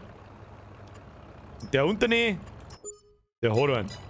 So, dann brauchen wir. Wie viel Gabeln brauchen wir? Wie viel so Gabeln brauchen wir? 4. Dann kauft man 4 solche Frontlader-Gabeln. Das sind schon die Dinger, oder? Nehmen wir den kleinen Quickie, 4 Stück. Kommen wir dann einfach Hauptfarbe. Dann machen wir. Nein, das ist kein schönes Grün. Nein, kein so schönes Grün. Das ist ein schönes Grün. Kann man doch nicht 4 Stück gleichzeitig kaufen.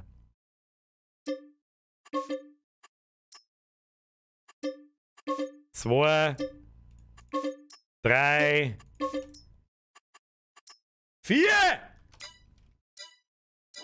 So, holen wir uns unsere Frontlader. Motor starten. Los geht's. Waren jetzt die 4 Gabeln? Eine ist schon dran. Wir brauchen natürlich noch einen Aufsatz auch. Das ist mir schon klar. Das ist mir schon klar, Kinder. Ja, wir haben eine ultimative Todessquad für den Bulldog Royal. Nicht krass einfach, da muss man genau einfach nicht waschen. So, ist schon dran. Ist schon dran. So, und jetzt brauchen wir noch. Jetzt brauchen wir noch verschiedene Gabeln. Frontlader, Werkzeuge, Radlader brauchen wir nicht, Teleskoplader auch nicht, Kompaktlader, Werkzeuge. Was ist jetzt da was? Frontlader, Werkzeuge nehme ich halt dann an. Eine Universalschaufel, eine Dunggabel, eine Gabelzange, Silagen irgendwas, Ballenspieß. Kaufen wir mal einen Ballenspieß. Okay. Irgendjemand hat einen Ballenspieß, der soll sich nicht mehr nehmen. Jetzt werden wir schnell schauen, ob man das Ding da ohne bauen kann. Kann man aber halt nicht, weil das so ein Kompaktgabel ist, glaube ich. Na gut, dann brauchen wir, was brauchen wir noch alles? Was ist das alles? Rollenballengabel. Folienballenzange. Bale King, was auch immer das tut. Eine Palettengabel. 2 Palettengabeln schon überhaupt nicht.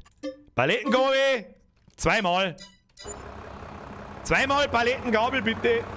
Hansi, servus Birger, ich wünsche dir noch viel Spaß beim Zocken, muss jetzt schlafen gehen, muss morgen wieder Küchen aufstellen bei den Küchenfritz im Boching. Das war die subtilste Werbung jemals, Hansi. Subtilste Werbung jemals. Merci dir, gute Nacht und merci fürs Zuschauen.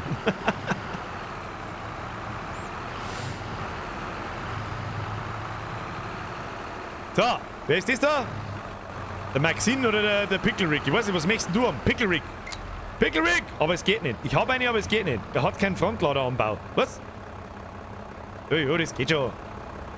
Was ist jetzt da? Ich nehme jetzt das Ding. Muss gehen.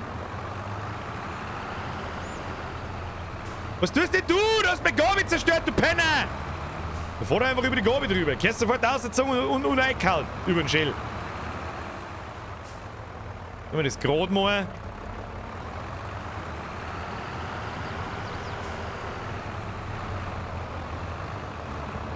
Das kriegen wir schon. Ich meine, eine ist ja weg. Das heißt, das Ding muss passen.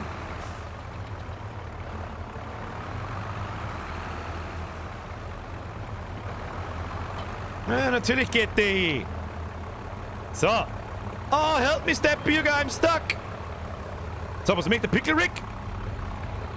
Der haben jetzt einen Tee so. Schaut gut aus. Was macht denn der Pickle Rick? Pickle Rick! Oder wir sitzen da drin, ich weiß es nicht. Pass auf. Ich glaube, so eine Schaufel haben wir noch nicht. Oder was gibt es da sonst? So eine Fliegelschaufel. Das ist wieder nein, das ist irgendein Häcksler. Was ist das? Dieses Gerät kann Zuckerrüben zerkleinern, damit man sie in die Biogasanlage geben kann. Aha. Was haben wir da noch? Eine Poltergabe, die kriegst.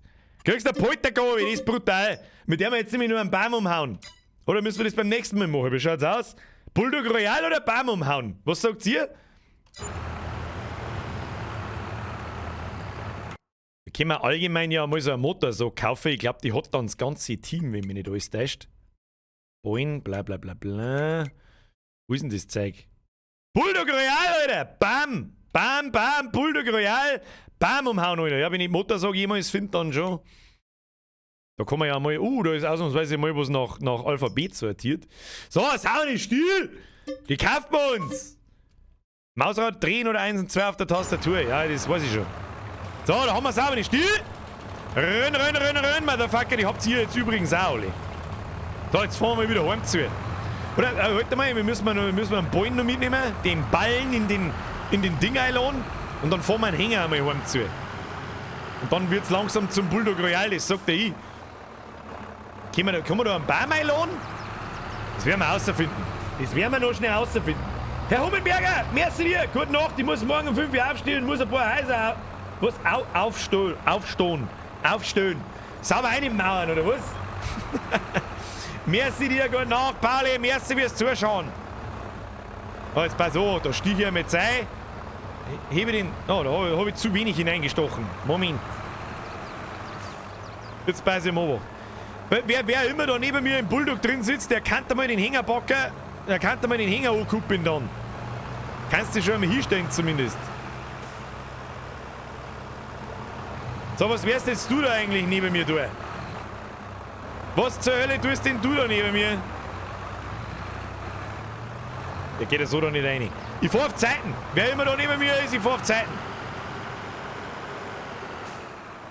Und ich werde ihn seitlich einladen.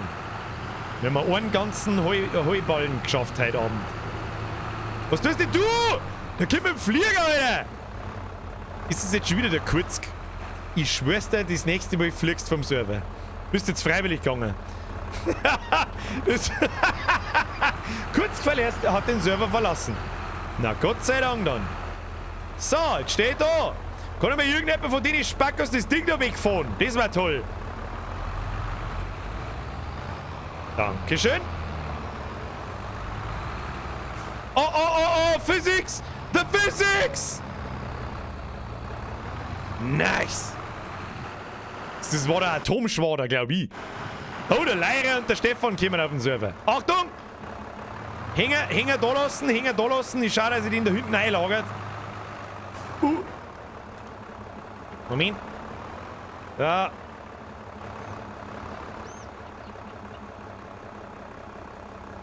Na, anders. So.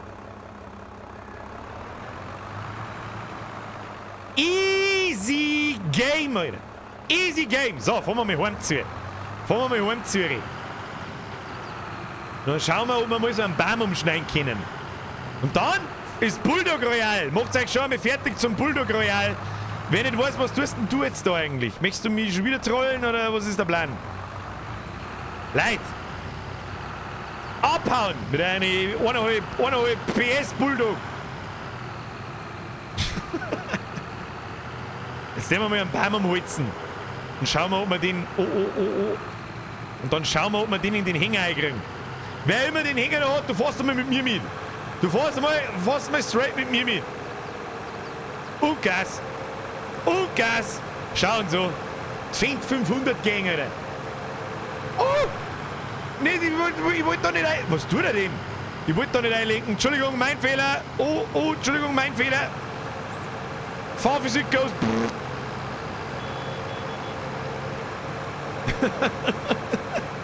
Hauptsache ein Riesendrumhänger und einen Ball hintum. Besser wie ein Riesenhänger und kein Ball hintum. Das ist richtig.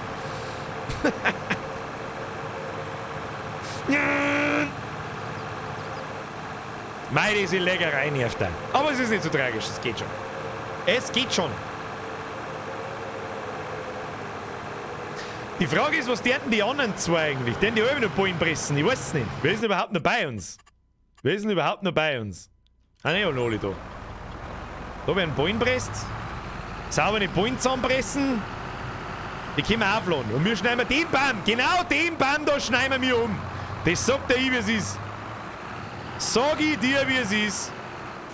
Jetzt pass ich mal Obacht. Jetzt da gehst du her. So, tu mir du den Hänger da irgendwo in der Nacken anstellen. Und wir schneiden jetzt den Baum da zusammen, damit nichts passiert. Geht das überhaupt?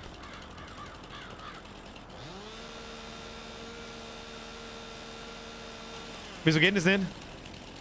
Kann man den nicht absagen? Seh das? Ah doch, kann man schon. Kann man schon. Sauber über den Haufen gesagt! Achtung! Baumfeld! So, ist das schon voll? Ist das schon voll? So, dann muss man den ein wenig herschneiden. Das ist aber nicht sauber! Das ist aber nicht sauber geschnitten. Ich mach das nochmal. Das ist immer gut, wenn nur 3 Leute ohne schneiden. Immer. Immer gut. Das passt mir an. Das passt immer mir an. Ich schneide ihm den noch weg. Immer am besten alle gleichzeitig, damit nichts passiert. Damit, nicht, dass wir uns gegenseitig in Taxen einschneiden, verstehst? So. Wie kriegen wir das jetzt da runter, ist die große Frage. So, da haben wir auseinandergeschnitten. So, jetzt brauchen wir mal einen Bulldog mit der komischen Gabel vorne dran. Ich hol den mal. Den lassen wir auf. Herr Obenberger! Nein, ich bin fertig, Hauspass. So, das ist ja wurscht. Das ist für mich fast dasselbe. So, jetzt passen wir an. Jetzt schaue ich mal, ob ich mit der komischen Gabel den Ding da auf die Seiten kriege. Machen wir auf.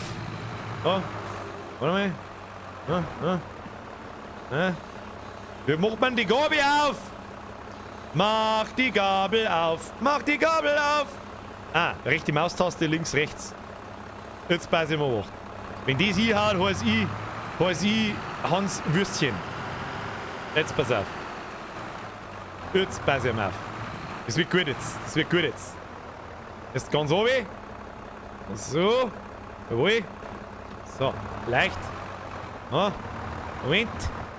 Ich arbeite dran. Ich glaube, wir haben. Rechte Maustaste. Zumachen. Ich kann nicht weiter zumachen. Ah, die gute Physik. Ja, man muss. Der Baum hat eine Hitbox, die ist so fett wie deine Mom. Achtung. Oh, da heben wir uns aus. Bumm, da heben wir uns aus. Schneiden wir den kleinen Baum da oben drüber zusammen. Jawohl. Da, den der Moment. Wir haben ein Gewicht brauchen, hä? Brauchen wir ein Gewicht. Ah! Wer ist der Schwein? Der wiegt 80 Tonnen! Ah! Ich schau mal, ob ich noch fahren kann.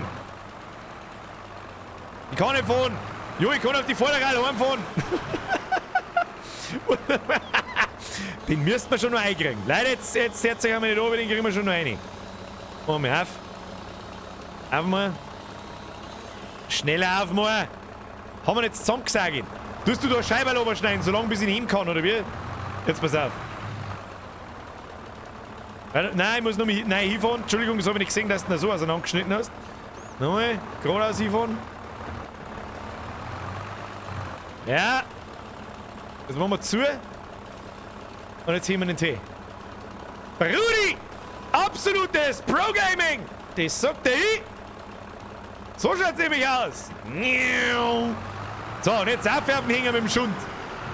Die ganzen kleinen Astel, die könnt ihr alle zusammenschneiden und mit der Hand auf den Hänger aufwerfen. Ich bringe einen Hänger her.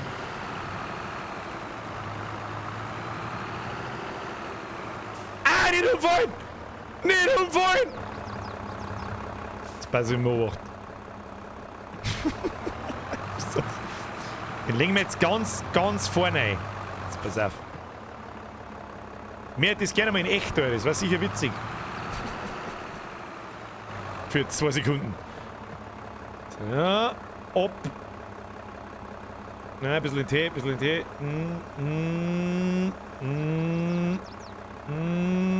Wie macht man auf? Wie macht man das Ding auffahren? Wie macht...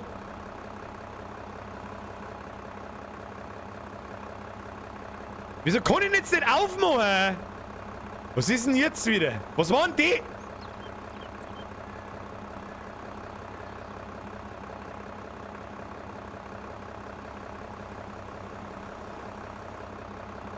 Ich kann nicht mehr aufmachen. Es geht nicht. Ich kann nicht mehr aufmachen!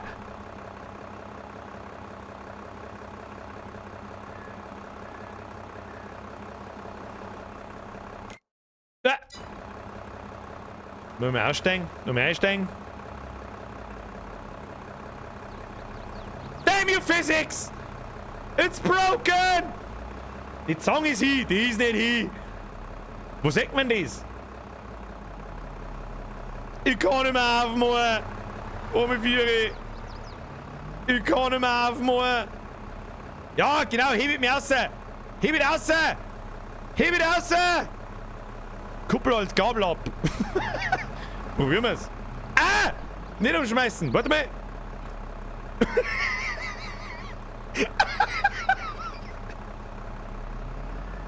Das größte Verlustgeschäft meines Lebens. Was tut denn die Gabel? Die ist komplett broken, Jai! Was? Was ist das? Was ist denn, was ist denn das? Will ohne Kuppeln? Was tut denn die Gabel, Alter?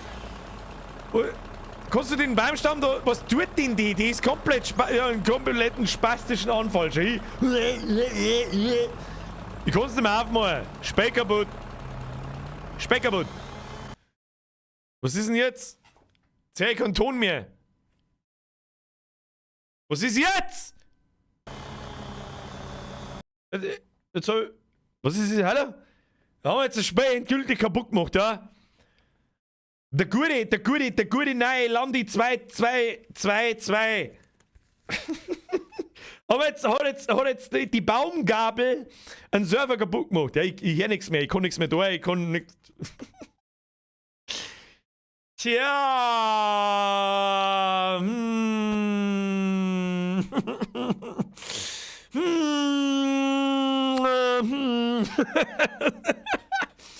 Tja. Jetzt kommen dann gleich Credits, weil ich nicht mehr auf meinen eigenen Server komme. Achtung.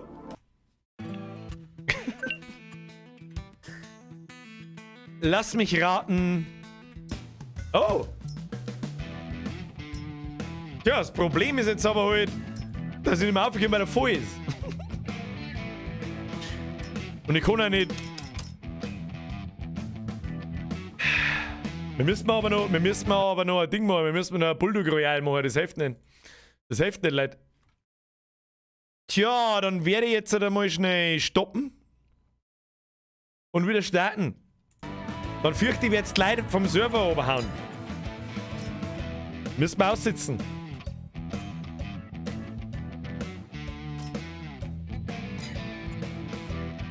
Server ist restarted. Es tut mir leid für jeden, der jetzt schon drauf war, aber ich kann auch nichts dafür, dass das Spiel abkackt. Ich kann nichts dafür. Also Bulldog Royal müsste man noch abhalten. Hast du schon mal was vom Cattle and Crops gehört? Nein! Dann kann ich nur in Ruhe nicht gehen, schreibt der Selbstspieler. Ich glaube ja. Bloß befürchte ich, dass die Server wieder nicht gehen, weil du sagst es ja selber, dass wir jetzt nicht mehr aufkommen.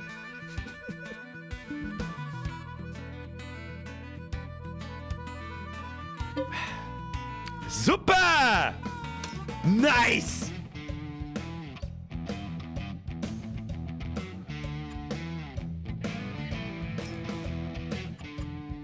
Der Server ist nicht schon wieder voll, der ist immer noch voll. Der Scratchy schreibt, seit wann streamst du eigentlich hier auf Twitch? Kenn nur deine Videos von FB. Ich stream schon seit über 3 Jahren. Eigentlich schon seit über 4 auf Twitch. Und auf YouTube gleichzeitig. Jo, die Armies schlagen. Was die Armies schlagen zu? Was sind denn die Armies? Alter, Kettle und Crops ist so ein Dreck. Ich weiß nicht, was das ist.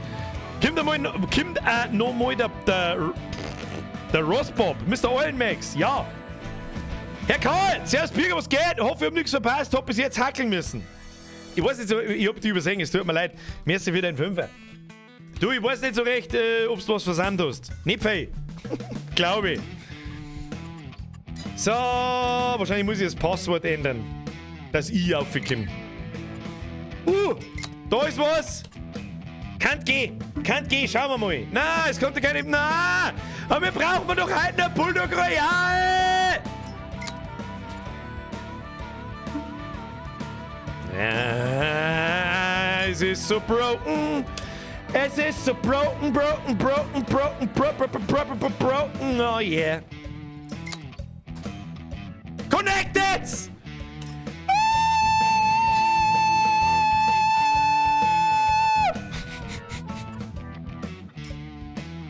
Die Poltergabel 1, Server 0. Was ist das jetzt wieder? Mein Gott, muss ich jetzt den Server wirklich nochmal neu starten und das Passwort auch noch ändern? Grütze, fix nochmal. So, warten wir kurz. So. Bierger Login Royal. Der erste hat gewonnen. Ja, so können wir es natürlich auch da stehen lassen, das ist eh klar. So, Server nochmal neu gestartet.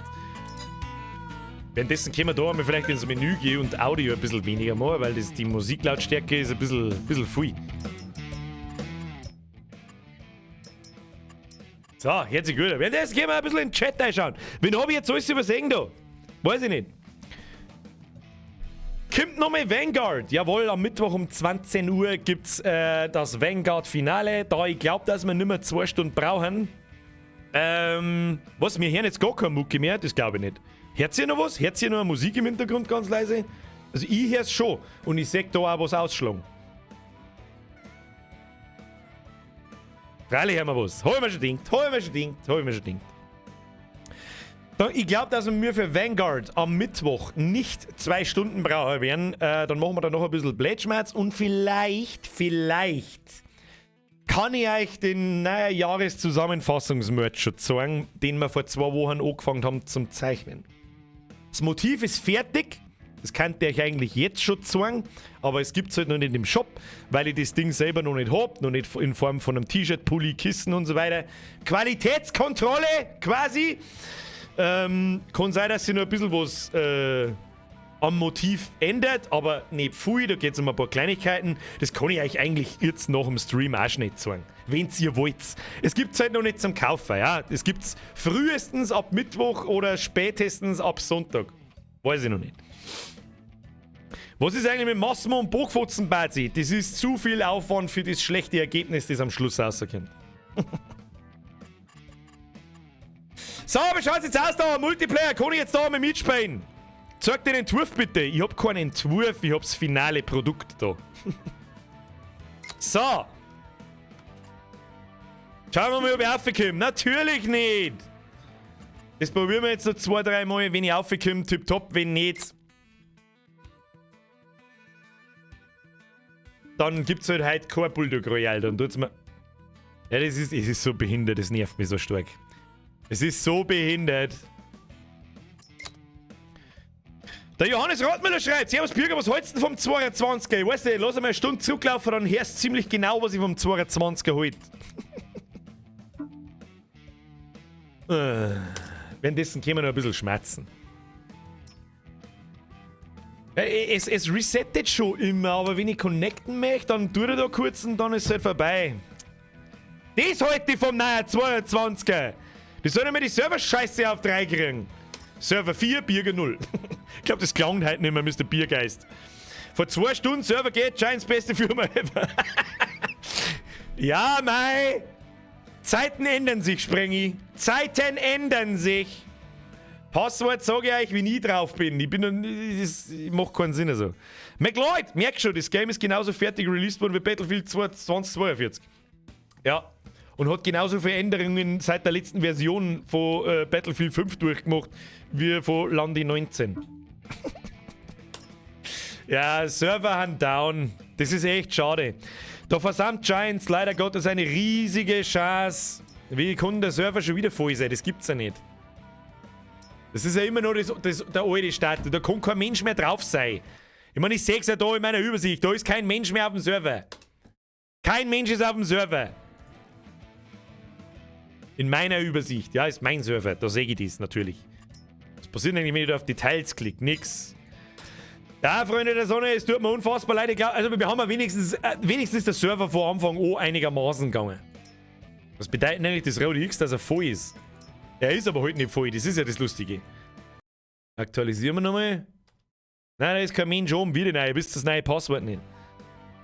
Wie viele Leute sind auf dem Server? Ja, alle! Offensichtlich ganz Steam ist auf dem Server.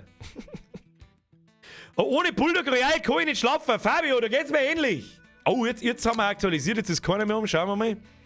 Aber wenn wir uns nicht mehr... Wir können uns nicht mehr einloggen. Ich weiß nicht, was wir da sind. Kannst ja nebenbei gar Grafik noch umstellen. Aber warum soll ich den Grafik umstellen? Die ist ja in Ordnung. Spiel neu starten. Das können wir mal probieren, Herbert. Ich mag da jetzt nicht schon wieder eine pulvern, aber ich glaube nicht, dass das was bringt. Können wir probieren. Können wir probieren.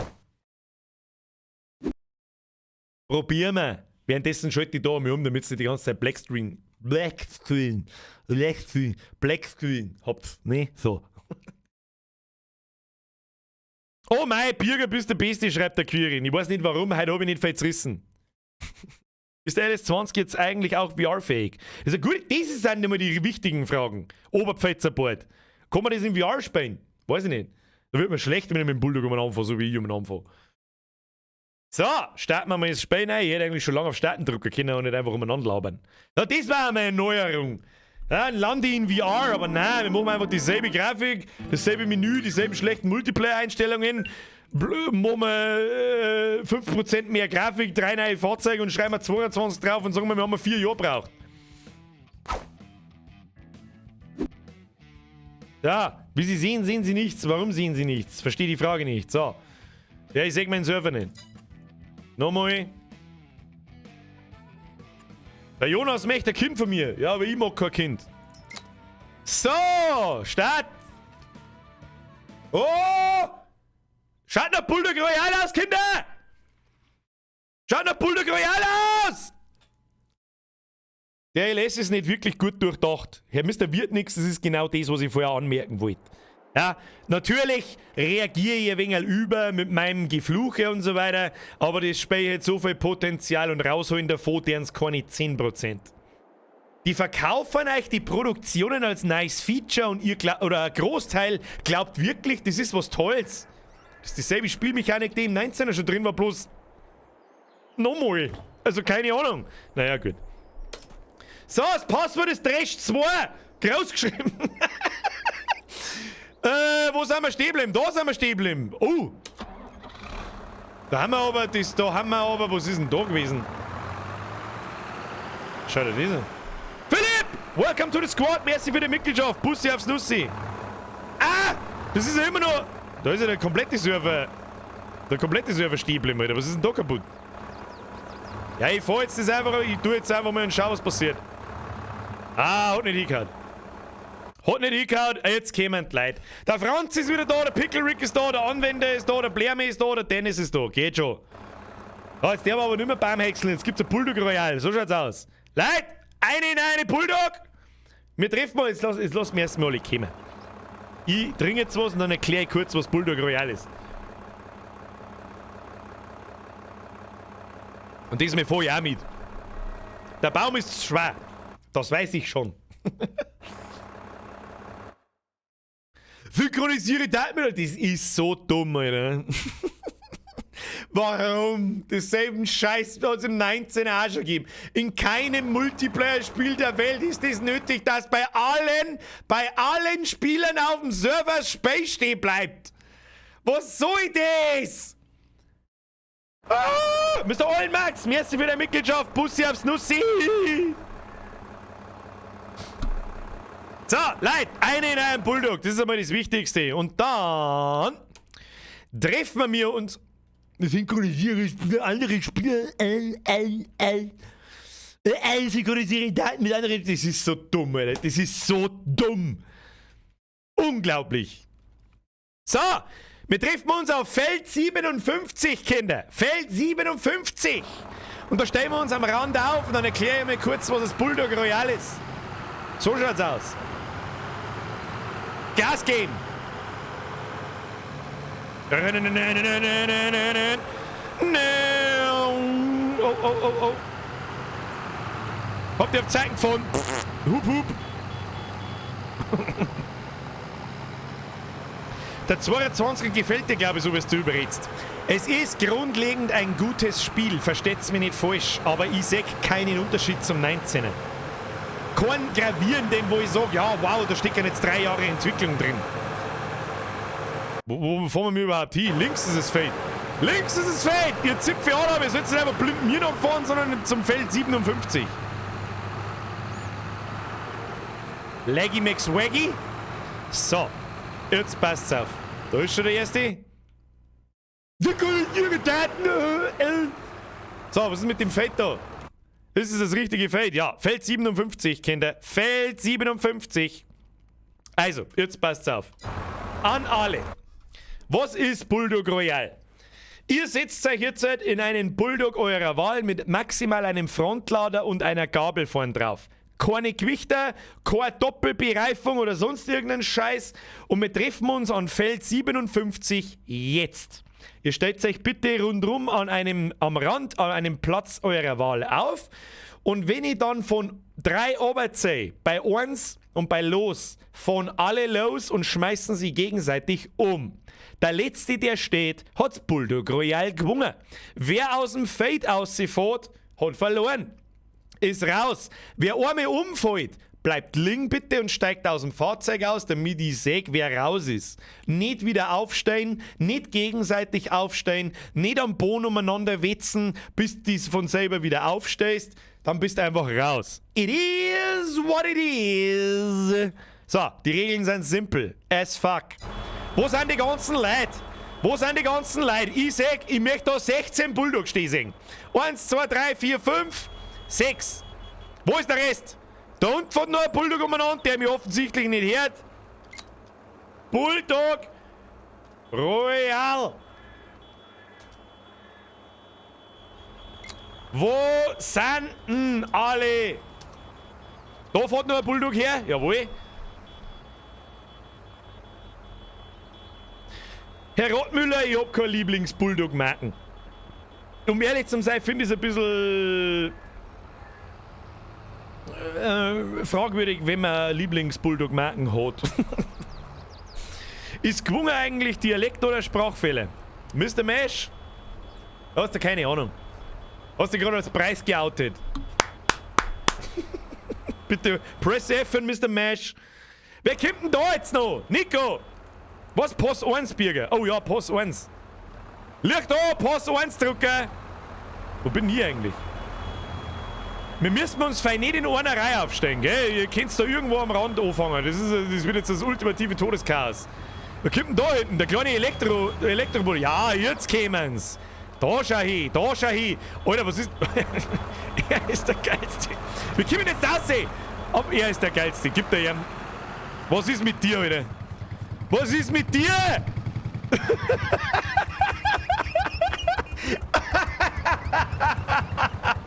Was ist mit dir, Alter? Na ja, gut. Aber wir schauen schon gut aus. Wir schauen schon gut aus. So, hat da irgendjemand Gewicht dran? Ich seh keinen. Der absolute Ehrenmann ist er mit dem Porsche Diesel, mit dem 500 Jahren.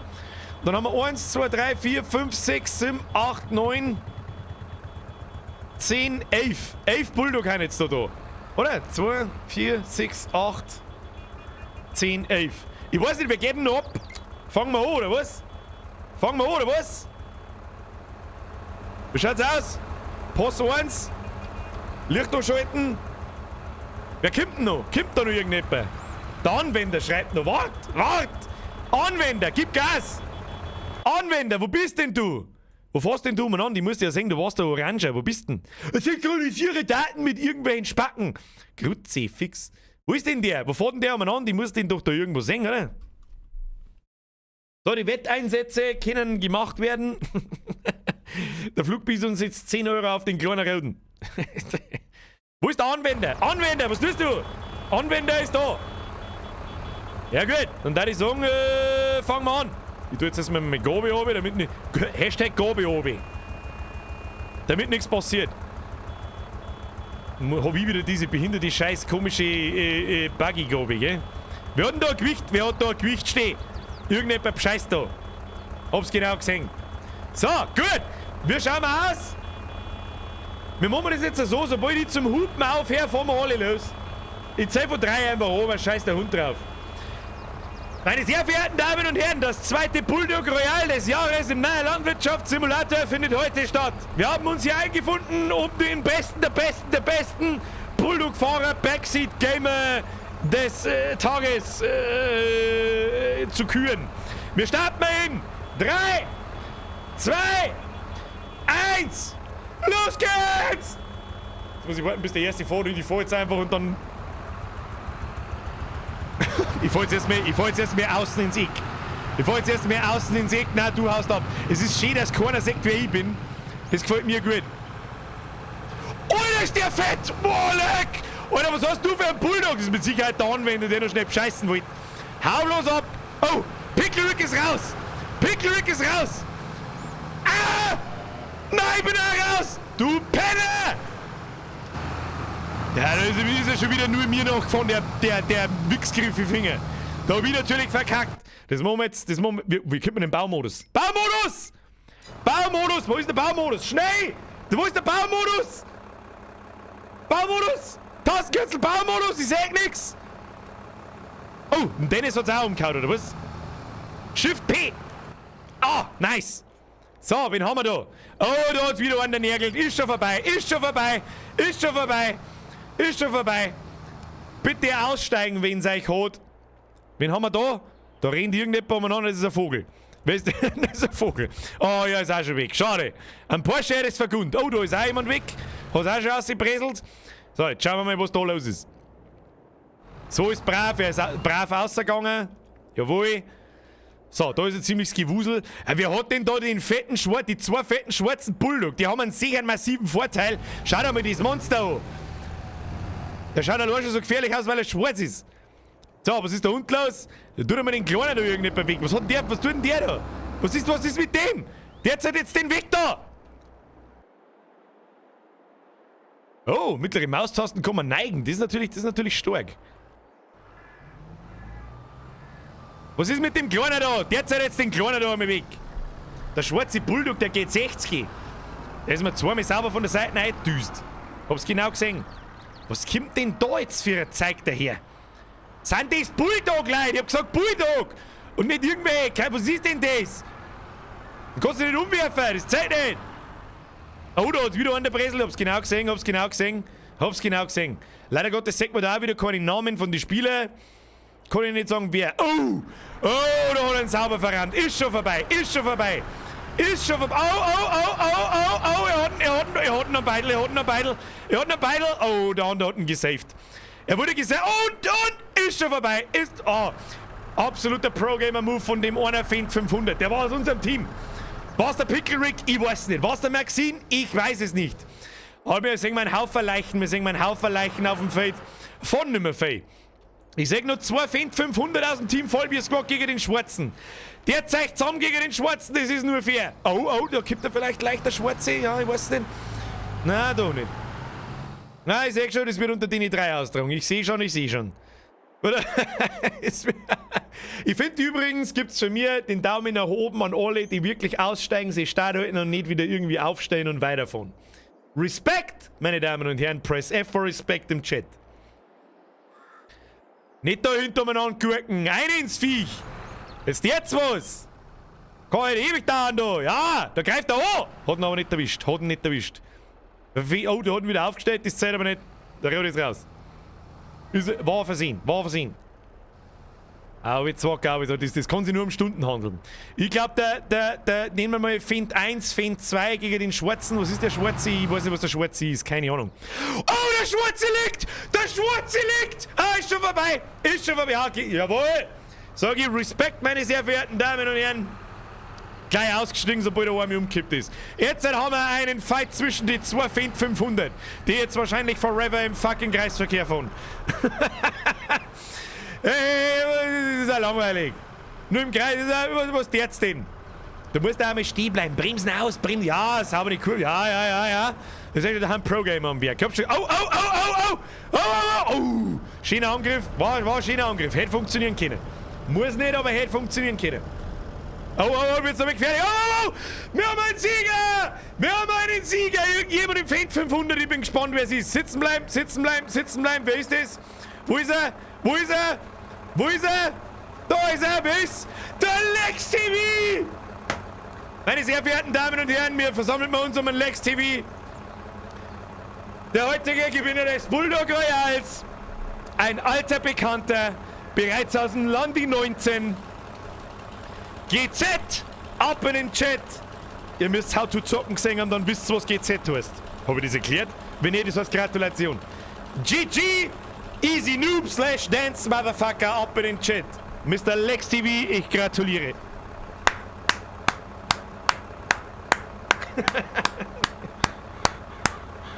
Ja, das ist gut gespielt. Kannst du sagen, was du magst, Leute? Gut gespielt. Bin richtig stolz auf euch. Dass sie da nicht aufgeführt wird oder irgendein Scheiß gemacht wird. Und sich ja jeder einfach an die Regeln hält. So macht es Spaß. So mag ich das sehen. Und weißt du, was ich euch jetzt sage? Jetzt könnt ihr ihn von da unten aus am Blasen. Das ist mir wurscht. Das Game, Alter. Jetzt kommt jeder ein Foto einen Haufen durch. Weißt du, was ich euch jetzt sage? Press F for Respect für den Lex TV. Sucht euch eine Bulldog, fahrt es zurück in eine Hef. Und ich werde dann einen Serverspielstand wieder wechseln, so eine Viertelstunde, 20 Minuten nach dem Stream. Stellt euch eine Bulldog wieder auf. Ist die Frage, wie wir das machen. Franz, war das dein Bulldog? Ich habe keine Ahnung. Ich habe ehrlich gesagt keine Ahnung, ich bin einfach in irgendeinen eingestiegen, Franz. Franz, das bin ich. Kann man das vielleicht mit der Gabi regeln? Ich habe keine Ahnung.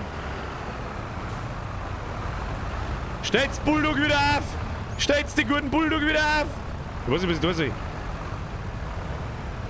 Ihr sollt euch nicht wieder gegenseitig umschmeißen. Oh, er hebt mich! Ja, fast. Ah, die Hälfte steht eh schon wieder. Steht nicht wieder umschmeißen! Was jetzt denn? Ihr Zipfen! Jetzt steht mir da auch wieder jemand auf. Ich mag auch wieder fahren. Ich muss einen Bulldog noch heimfahren. Jawohl! Bin schon fort. So, fahren wir heim zu. Stellt sich eine Bulldog sauber ab, so wie es gehört. Merci fürs Aufstehen, merci fürs Mitspielen. Nicht umfallen!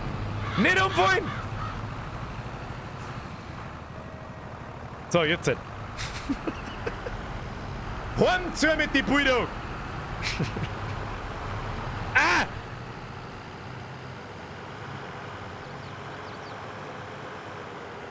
Oh, da steht der Blärm umeinander.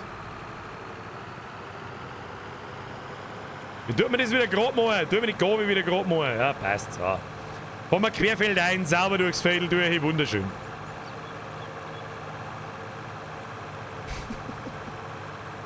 Ja, für das ist das Spiel gut.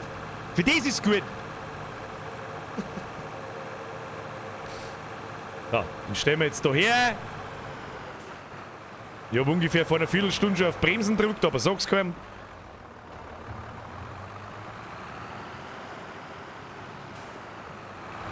Da kommt der Feind 500 geworden. So, koppelt man da ohne und dann ist Schluss für heute. Das sage ich hier. So schaut's nämlich aus. Oh mei. So, jetzt erst einmal, bevor alle abhauen, nicht falsch verstehe, wenn ich über das Spiel so schimpf. Ja, natürlich, es ist grundlegend ist ein gutes Spiel, aber es verschenkt so viel Potenzial an allen Ecken und Stellen. Und das sind einfache Dinge. Das braucht man keiner sagen, dass sich eine UI-Geschichten und dass man da so scrollen muss und so ganz einfache Dinge, dass das so furchtbar schwer ist, das zum ändern. Und mir braucht halt der Entwickler nicht erzählen, dass das ein gutes Menü ist. Das braucht er mir einfach nicht erzählen. Keine Kleinigkeiten. Und dass das Spiel an sich ganz schön verpackt ist und so weiter, das wissen wir auch alle. Und das sind dieselben Bugs, die im 19er schon drin waren, wenn du mich fragst. Es macht dennoch Spaß zum Spielen und hat so viel Potenzial. Vor allem mit diesen Produktionsketten. Das ist ein bisschen zugänglicher gemacht für Leute, die keine Ahnung haben von der Landwirtschaft. Ja, ich habe keine Ahnung von der Landwirtschaft. Da steht eine Zeile Text oben, irgendwo versteckt, was das Gerät tut. Keine Ahnung. Lauter sich eine Komfortsachen halt einfach. Da feilt's einfach. Und ich verstehe nicht, man kriegt da so ein Spiel auf 3, aber sowas dann nicht. Das ist einfach keine Ahnung. Tja, was ist mir jetzt erzählen? Soll ich euch noch schnell einen Jahreszusammenfassungs-Merch singen? Zumindest als Motiv in Stücken. Ich hab's halt leider Gottes noch nicht als T-Shirt, Pulli und so weiter. Es ist bereits bestellt, es ist per Express unterwegs. Ich weiß nicht, ob es bis Mittwoch da ist. Ich hoffe, wenn nicht. Und dann sehe ich ja erst, wie der Druck wirklich ist. Er müsste passen zu 99%. Und ansonsten ändere ich noch kleine Sachen, bis er kommt. So, jetzt gehe ich da einmal vom Server runter. Und dann stoppen wir den Server auch einmal. Könnt ihr eine Bulldog noch schnell 2 Minuten verrammen. Und ich mache dabei das Bild auf. Ich hoffe, dass alles anständig funktioniert. Wie gesagt, ich habe meinen PC neu installiert und ich bin wirklich verfickt lang dran gesessen. Wann haben wir da angefangen? Am Mittwoch vor 2 Wochen. Also 1,5 Wochen. Wann habe ich es fertig gehabt? Am Freitagmittag. Freitagmittag auf die Nacht. Und Samstag habe ich auch noch ein wenig umeinander gewurstelt, obwohl ich es selber dann schon bestellt habe. Da bin ich wirklich lang gesessen. Im Prinzip habe ich jedes Bild zweimal gezeichnet. Und egal. Jetzt pass auf. Merch Special 21. Wie zeige ich euch das jetzt? Ich hab kein. Nee. Wie zeige ich euch das jetzt? Ich weiß es nicht. Warte mal, ist da irgendwas, was irgendjemand zum Interessieren hat? Ich glaube nicht. Das machen wir jetzt einfach per Bild in Dingen. Nein, Devil Deluxe. Burger, Alter, Bahn, pur, war ein geiler Stream. Ja, Devil Deluxe, das freut mich sehr, wenn es dir taugt hat. Ich hoffe natürlich, am Rest hat es auch taugt. Ich sehe, wenn es euch taugt hat, Like da lassen, Follow da lassen, Abo da lassen, Glocken, bla. Der ganze Bullshit, weißt du, was es ist. So, jetzt probiere ich da schnell ein Battle hinzuzufügen, in der Hoffnung, man sagt es. Jetzt machen wir mal Merch 1. Machen wir so. So. Es ist halt eine riesen Todesdatei. Ich hoffe, dass er das einigermaßen da greift. Auf Special Poster, farbig und schwarz. Es gibt es in 2 Versionen, das zeige ich euch. Es ist einfach atomar riesengroß. Oh, da ist der Landi. Akute Landi-Gefahr. Ich weiß nicht, wie ich das jetzt klarziehen soll. Kann man das nicht irgendwie transformieren und an Fenstergröße anpassen oder irgendwie so?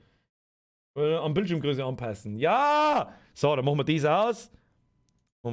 Dann muss ich mich vielleicht auch ein bisschen kleiner machen. Warte mal. Nehmen wir mir mal weg. So. Sagt man das? Also, das ist jetzt mal im Ganzen. Es ist jetzt wahrscheinlich unscharf wie Hölle. Es ist unscharf wie Hölle. Jetzt pass auf.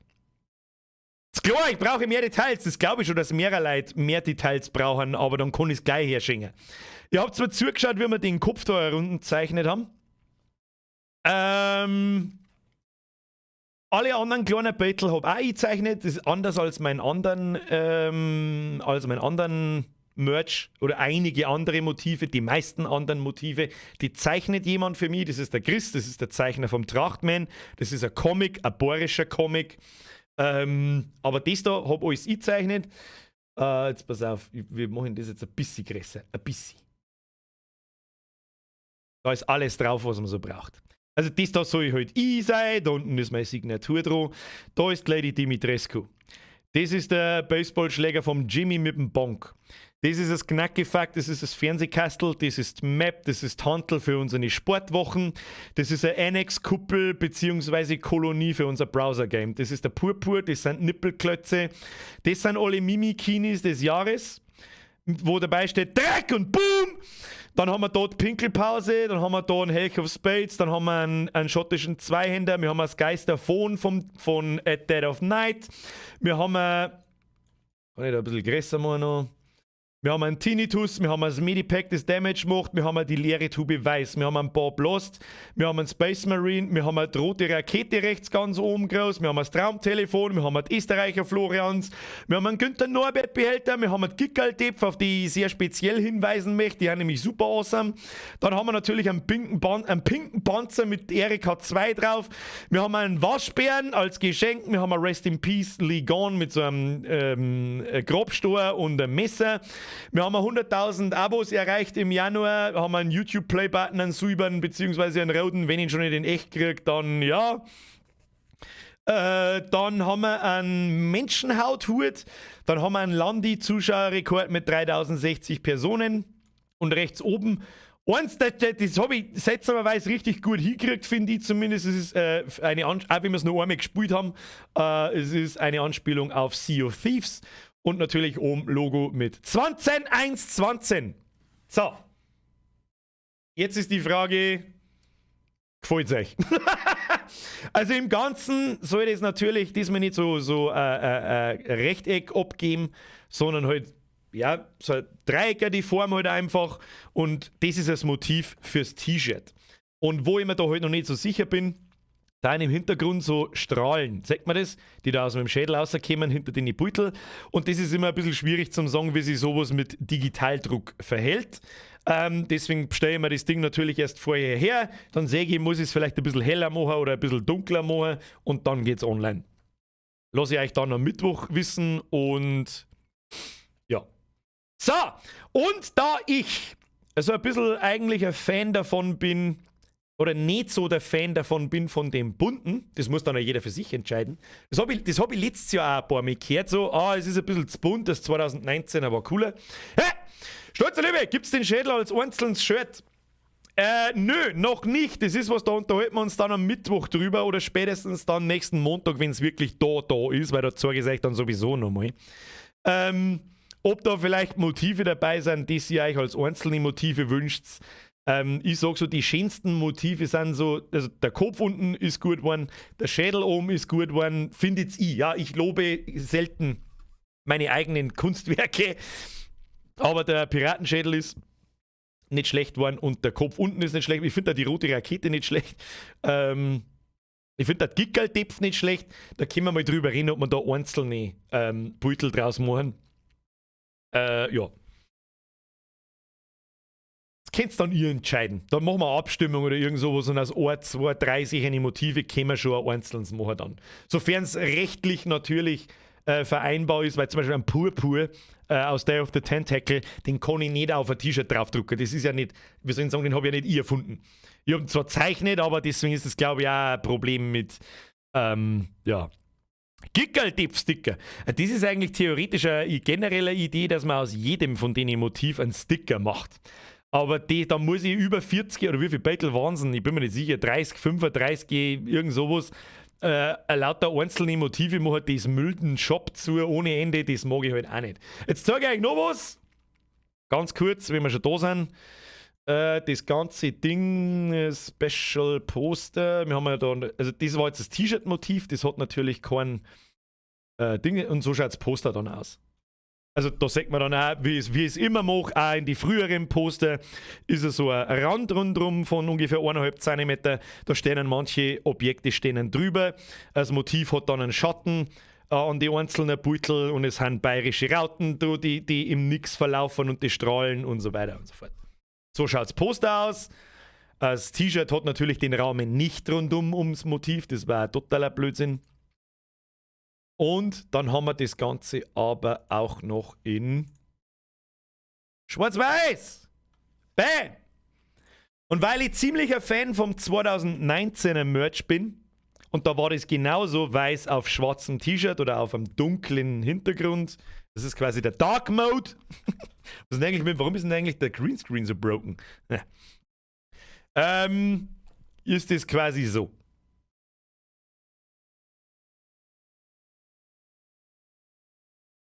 Was halten Sie davon?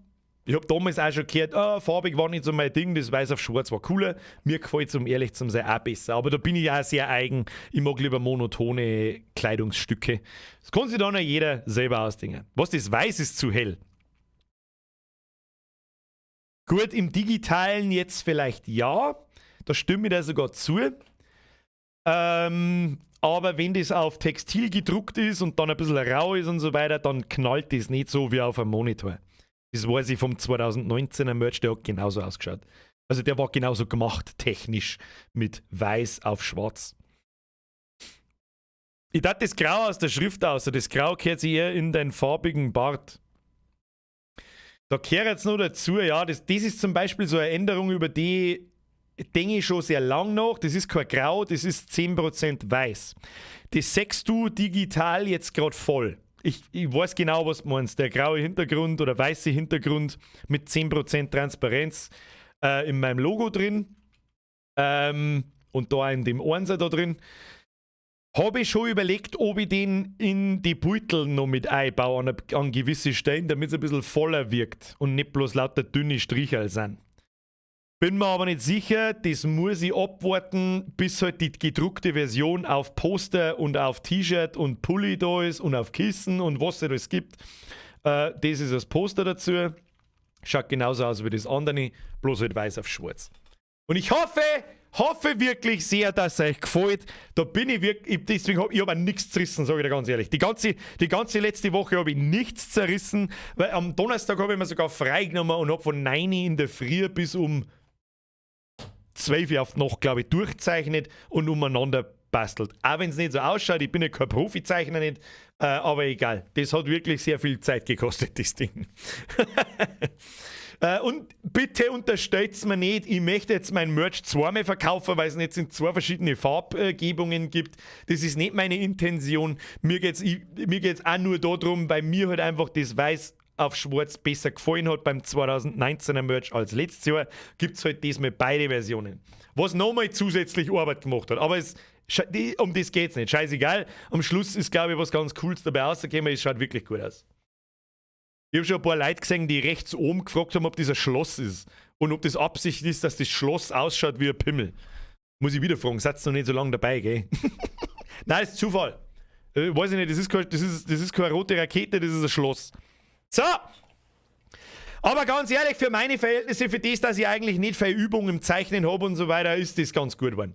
Und das hört jetzt für einige wahrscheinlich gelungen, ja, ich sehe schon, natürlich haben ein paar Motive davon nicht schlecht und das kriegst du nicht hin, wenn du nicht zeichnen kannst. Das ist ja auch nicht schlimm. Aber wenn ich mein Können im Zeichnen mit denen vom Chris zum Beispiel vergleiche, dann kriegst du, und das tue ich für mich halt, deswegen sage ich, das kann eigentlich besser gehen. Aber da müsst ihr das ganze Jahr regelmäßig üben und das tue ich nicht. Da kenne ich mich zu gut. So! Schluss jetzt! Weg geht's damit! Sneak Preview! Gibt's noch nicht im Shop, gibt's aber voraussichtlich ab Mittwoch und wenn nicht, spätestens ab Sonntag. Ich hoffe, dass die Lieferung morgen kommt. Ich hab's mir heute selber abgestellt. Ich meine, ich muss das selber auch erst zu mir herkommen lassen und dann beurteile, ob das passt oder nicht. Ein Schloss mit Raketentriebwerk, na klar. So, Freunde der Sonne, vielen, vielen, vielen herzlichen Dank fürs Zuschauen. Ich hoffe, euch gefällt's und ich hoffe, euch hat's gefallen. Ich stelle euch das Ding dann ausführlicher vor, wenn es am Mittwoch da ist, beziehungsweise am Sonntag kommt höchstwahrscheinlich, da muss, wenn irgendwas dazwischen kommt, dann kommt es nicht. Kommt höchstwahrscheinlich ein Video, ja, ein Nivea-Video, das sind immer die besten. Und da stelle ich dann auch ein Merch offiziell vor, wie ich es halt jedes Jahr mache. Nivea-Video plus Jahreszusammenfassungsmerch da auch einmal im Jahr, wo ich euch in meine Videos mit Werbung auf den Sack gehe. Das tue ich sowieso sonst ja eh nicht, also wird schon passen. Hoffe ich. Dann bedanke ich mich bei jedem, der übers Wochenende am Black Friday was bestellt hat. Das waren auch einige. Ich hoffe, es wird mir nicht übel genommen, dass der nagelneue Merch nicht in der Black Week kommt, weil es ist dasselbe, wenn, übertreiben wir mal ein bisschen, wenn Mercedes sein neuer SL für die Hälften verkauft. Schulze Löwe, wann ist Winterpause? Steht die schon fest? Ja, die steht fest. Das ist eigentlich auch ganz simpel. Der letzte Stream ist der vor Weihnachten am 22. Dezember. Und dann bin ich 2 Wochen nicht da. Gibt es kein Video, kein Stream, kein gar nichts. Ebenfalls wie jedes Jahr. Da ist einfach einmal 2 Wochen Ruhe. Und dann machen wir noch eine kleine Weihnachtsfeier, Blätschmerz wie jedes Jahr. Und labert mal ein bisschen einen Blödsinn. Überlegen wir uns, was wir im neuen Jahr so ein bisschen deren, wo die Reise hingeht. Und dann sehen wir es schon. Der Meinmeiker schreibt, schön war heute wieder bis Mittag 20 Uhr, habe die Ehre. Herr Meinmeiker, hauen Sie sich in einen Bussi auf das Nussi. So, nochmal. Ich hoffe, da ist mir keiner best, dass ich das nicht am Black Friday für minus 25% aushau. Ich glaube, das tut keiner. Habe ich auch letztes Jahr nicht gemacht, da hat es mir auch keiner übel genommen. Ich weiß nicht, warum ich das überhaupt sage. Egal. Wird schon passen. Vielen Dank fürs Zuschauen. Ich hoffe, Sie hatten Spaß. Vielen Dank für Bestellungen am Wochenende. Vielen Dank für die ganzen Donations heute. Einer hat es wieder übertrieben. Jetzt ich habe ihn leider nicht mehr da. Eon nix oder so. Bitte, bitte übertreibt es nicht so krass mit den fetten Beträgen. Bitte nicht. Und bitte, bitte, bitte bringt's mir dabei nicht in diese unangenehme Situation, wenn dann geschrieben wird, schreibt mir mal auf Instagram und trinken wir mal eine halbe und so weiter. Das ist was, also gleich mal vorweg, das ist was, das wird nicht passieren. Ich sag's euch, wie es ist. Noch dazu noch viel weniger, wenn jemand mich mit Geld zukackt, weil das unfair allen anderen gegenüber war und so weiter und so fort. Es gibt übrigens auch News zu der LAN-Party. Mittelmäßig gute, aber auch keine schlechten, so richtig schlechten. Schmatz mal, haben wir auch noch Zeit, weißt du, was ist. So, und jetzt vielen herzlichen Dank, schleicht euch davon. Wir sehen uns am Mittwoch um 20 Uhr mit dem Finale von Call of Duty Vanguard. Und was wir dann nächste Woche deren, das überlegen wir uns dann auch, weil da kommt ein wenig ein Blätschmerz raus am Mittwoch. So, und jetzt schleicht euch! Fixletten! Hey, Mr. Like Me, auch wenn ich momentan jeden Pfennig umdrehen muss, hast du... Nein, das ziehst du jetzt sofort zurück. Das meine ich sonst schon einigermaßen ernst, ja? Aber da meine ich es ernst. Leute, ohne Scheiß. Vor allem, wenn du sie nicht an schreibst, ich muss jeden Pfennig umdrehen. Zieh das sofort zurück oder ich schick's dir zurück. Weil ich kann mir nicht daher sitzen und sowas annehmen, wenn irgendjemand finanzielle Probleme hat, der mir dann den Volldeppen aus dem Internet einen Zwickel herkackt. Mr. Like Me, zieh's zurück. Money ohne übertriebene Geplärre, aber ich mein's ernst, tu es nicht. Tu es nicht. Weg damit. Den habe ich nicht verdient. Den habe ich nicht verdient. Wenn du an jeden Pfennig umdrehen musst, dann hast du verdient. Zieh die 2 Euro wieder zurück. Und die ziehst zurück, anstatt dass ich zurück schick, weil sonst ziehen sie uns nochmal irgendwelche Gebühren ab. Do it. I'm fucking serious. Bei anderen Leuten, die Maßlos übertreiben, da gehe ich von Haus aus davon aus, dass denen das Geld wurscht ist. Da sage ich nichts. Aber wenn jemand reinschreibt, ich muss an jeden Pfennig umdrehen, zieh es zurück. Bitte. Danke. Und jetzt schleicht euch ins Bett. Wir sehen uns am Mittwoch um 20 Uhr. Dankeschön, Leute. Habe die Ehre. Oh, das war nicht richtig. Habe! Jetzt.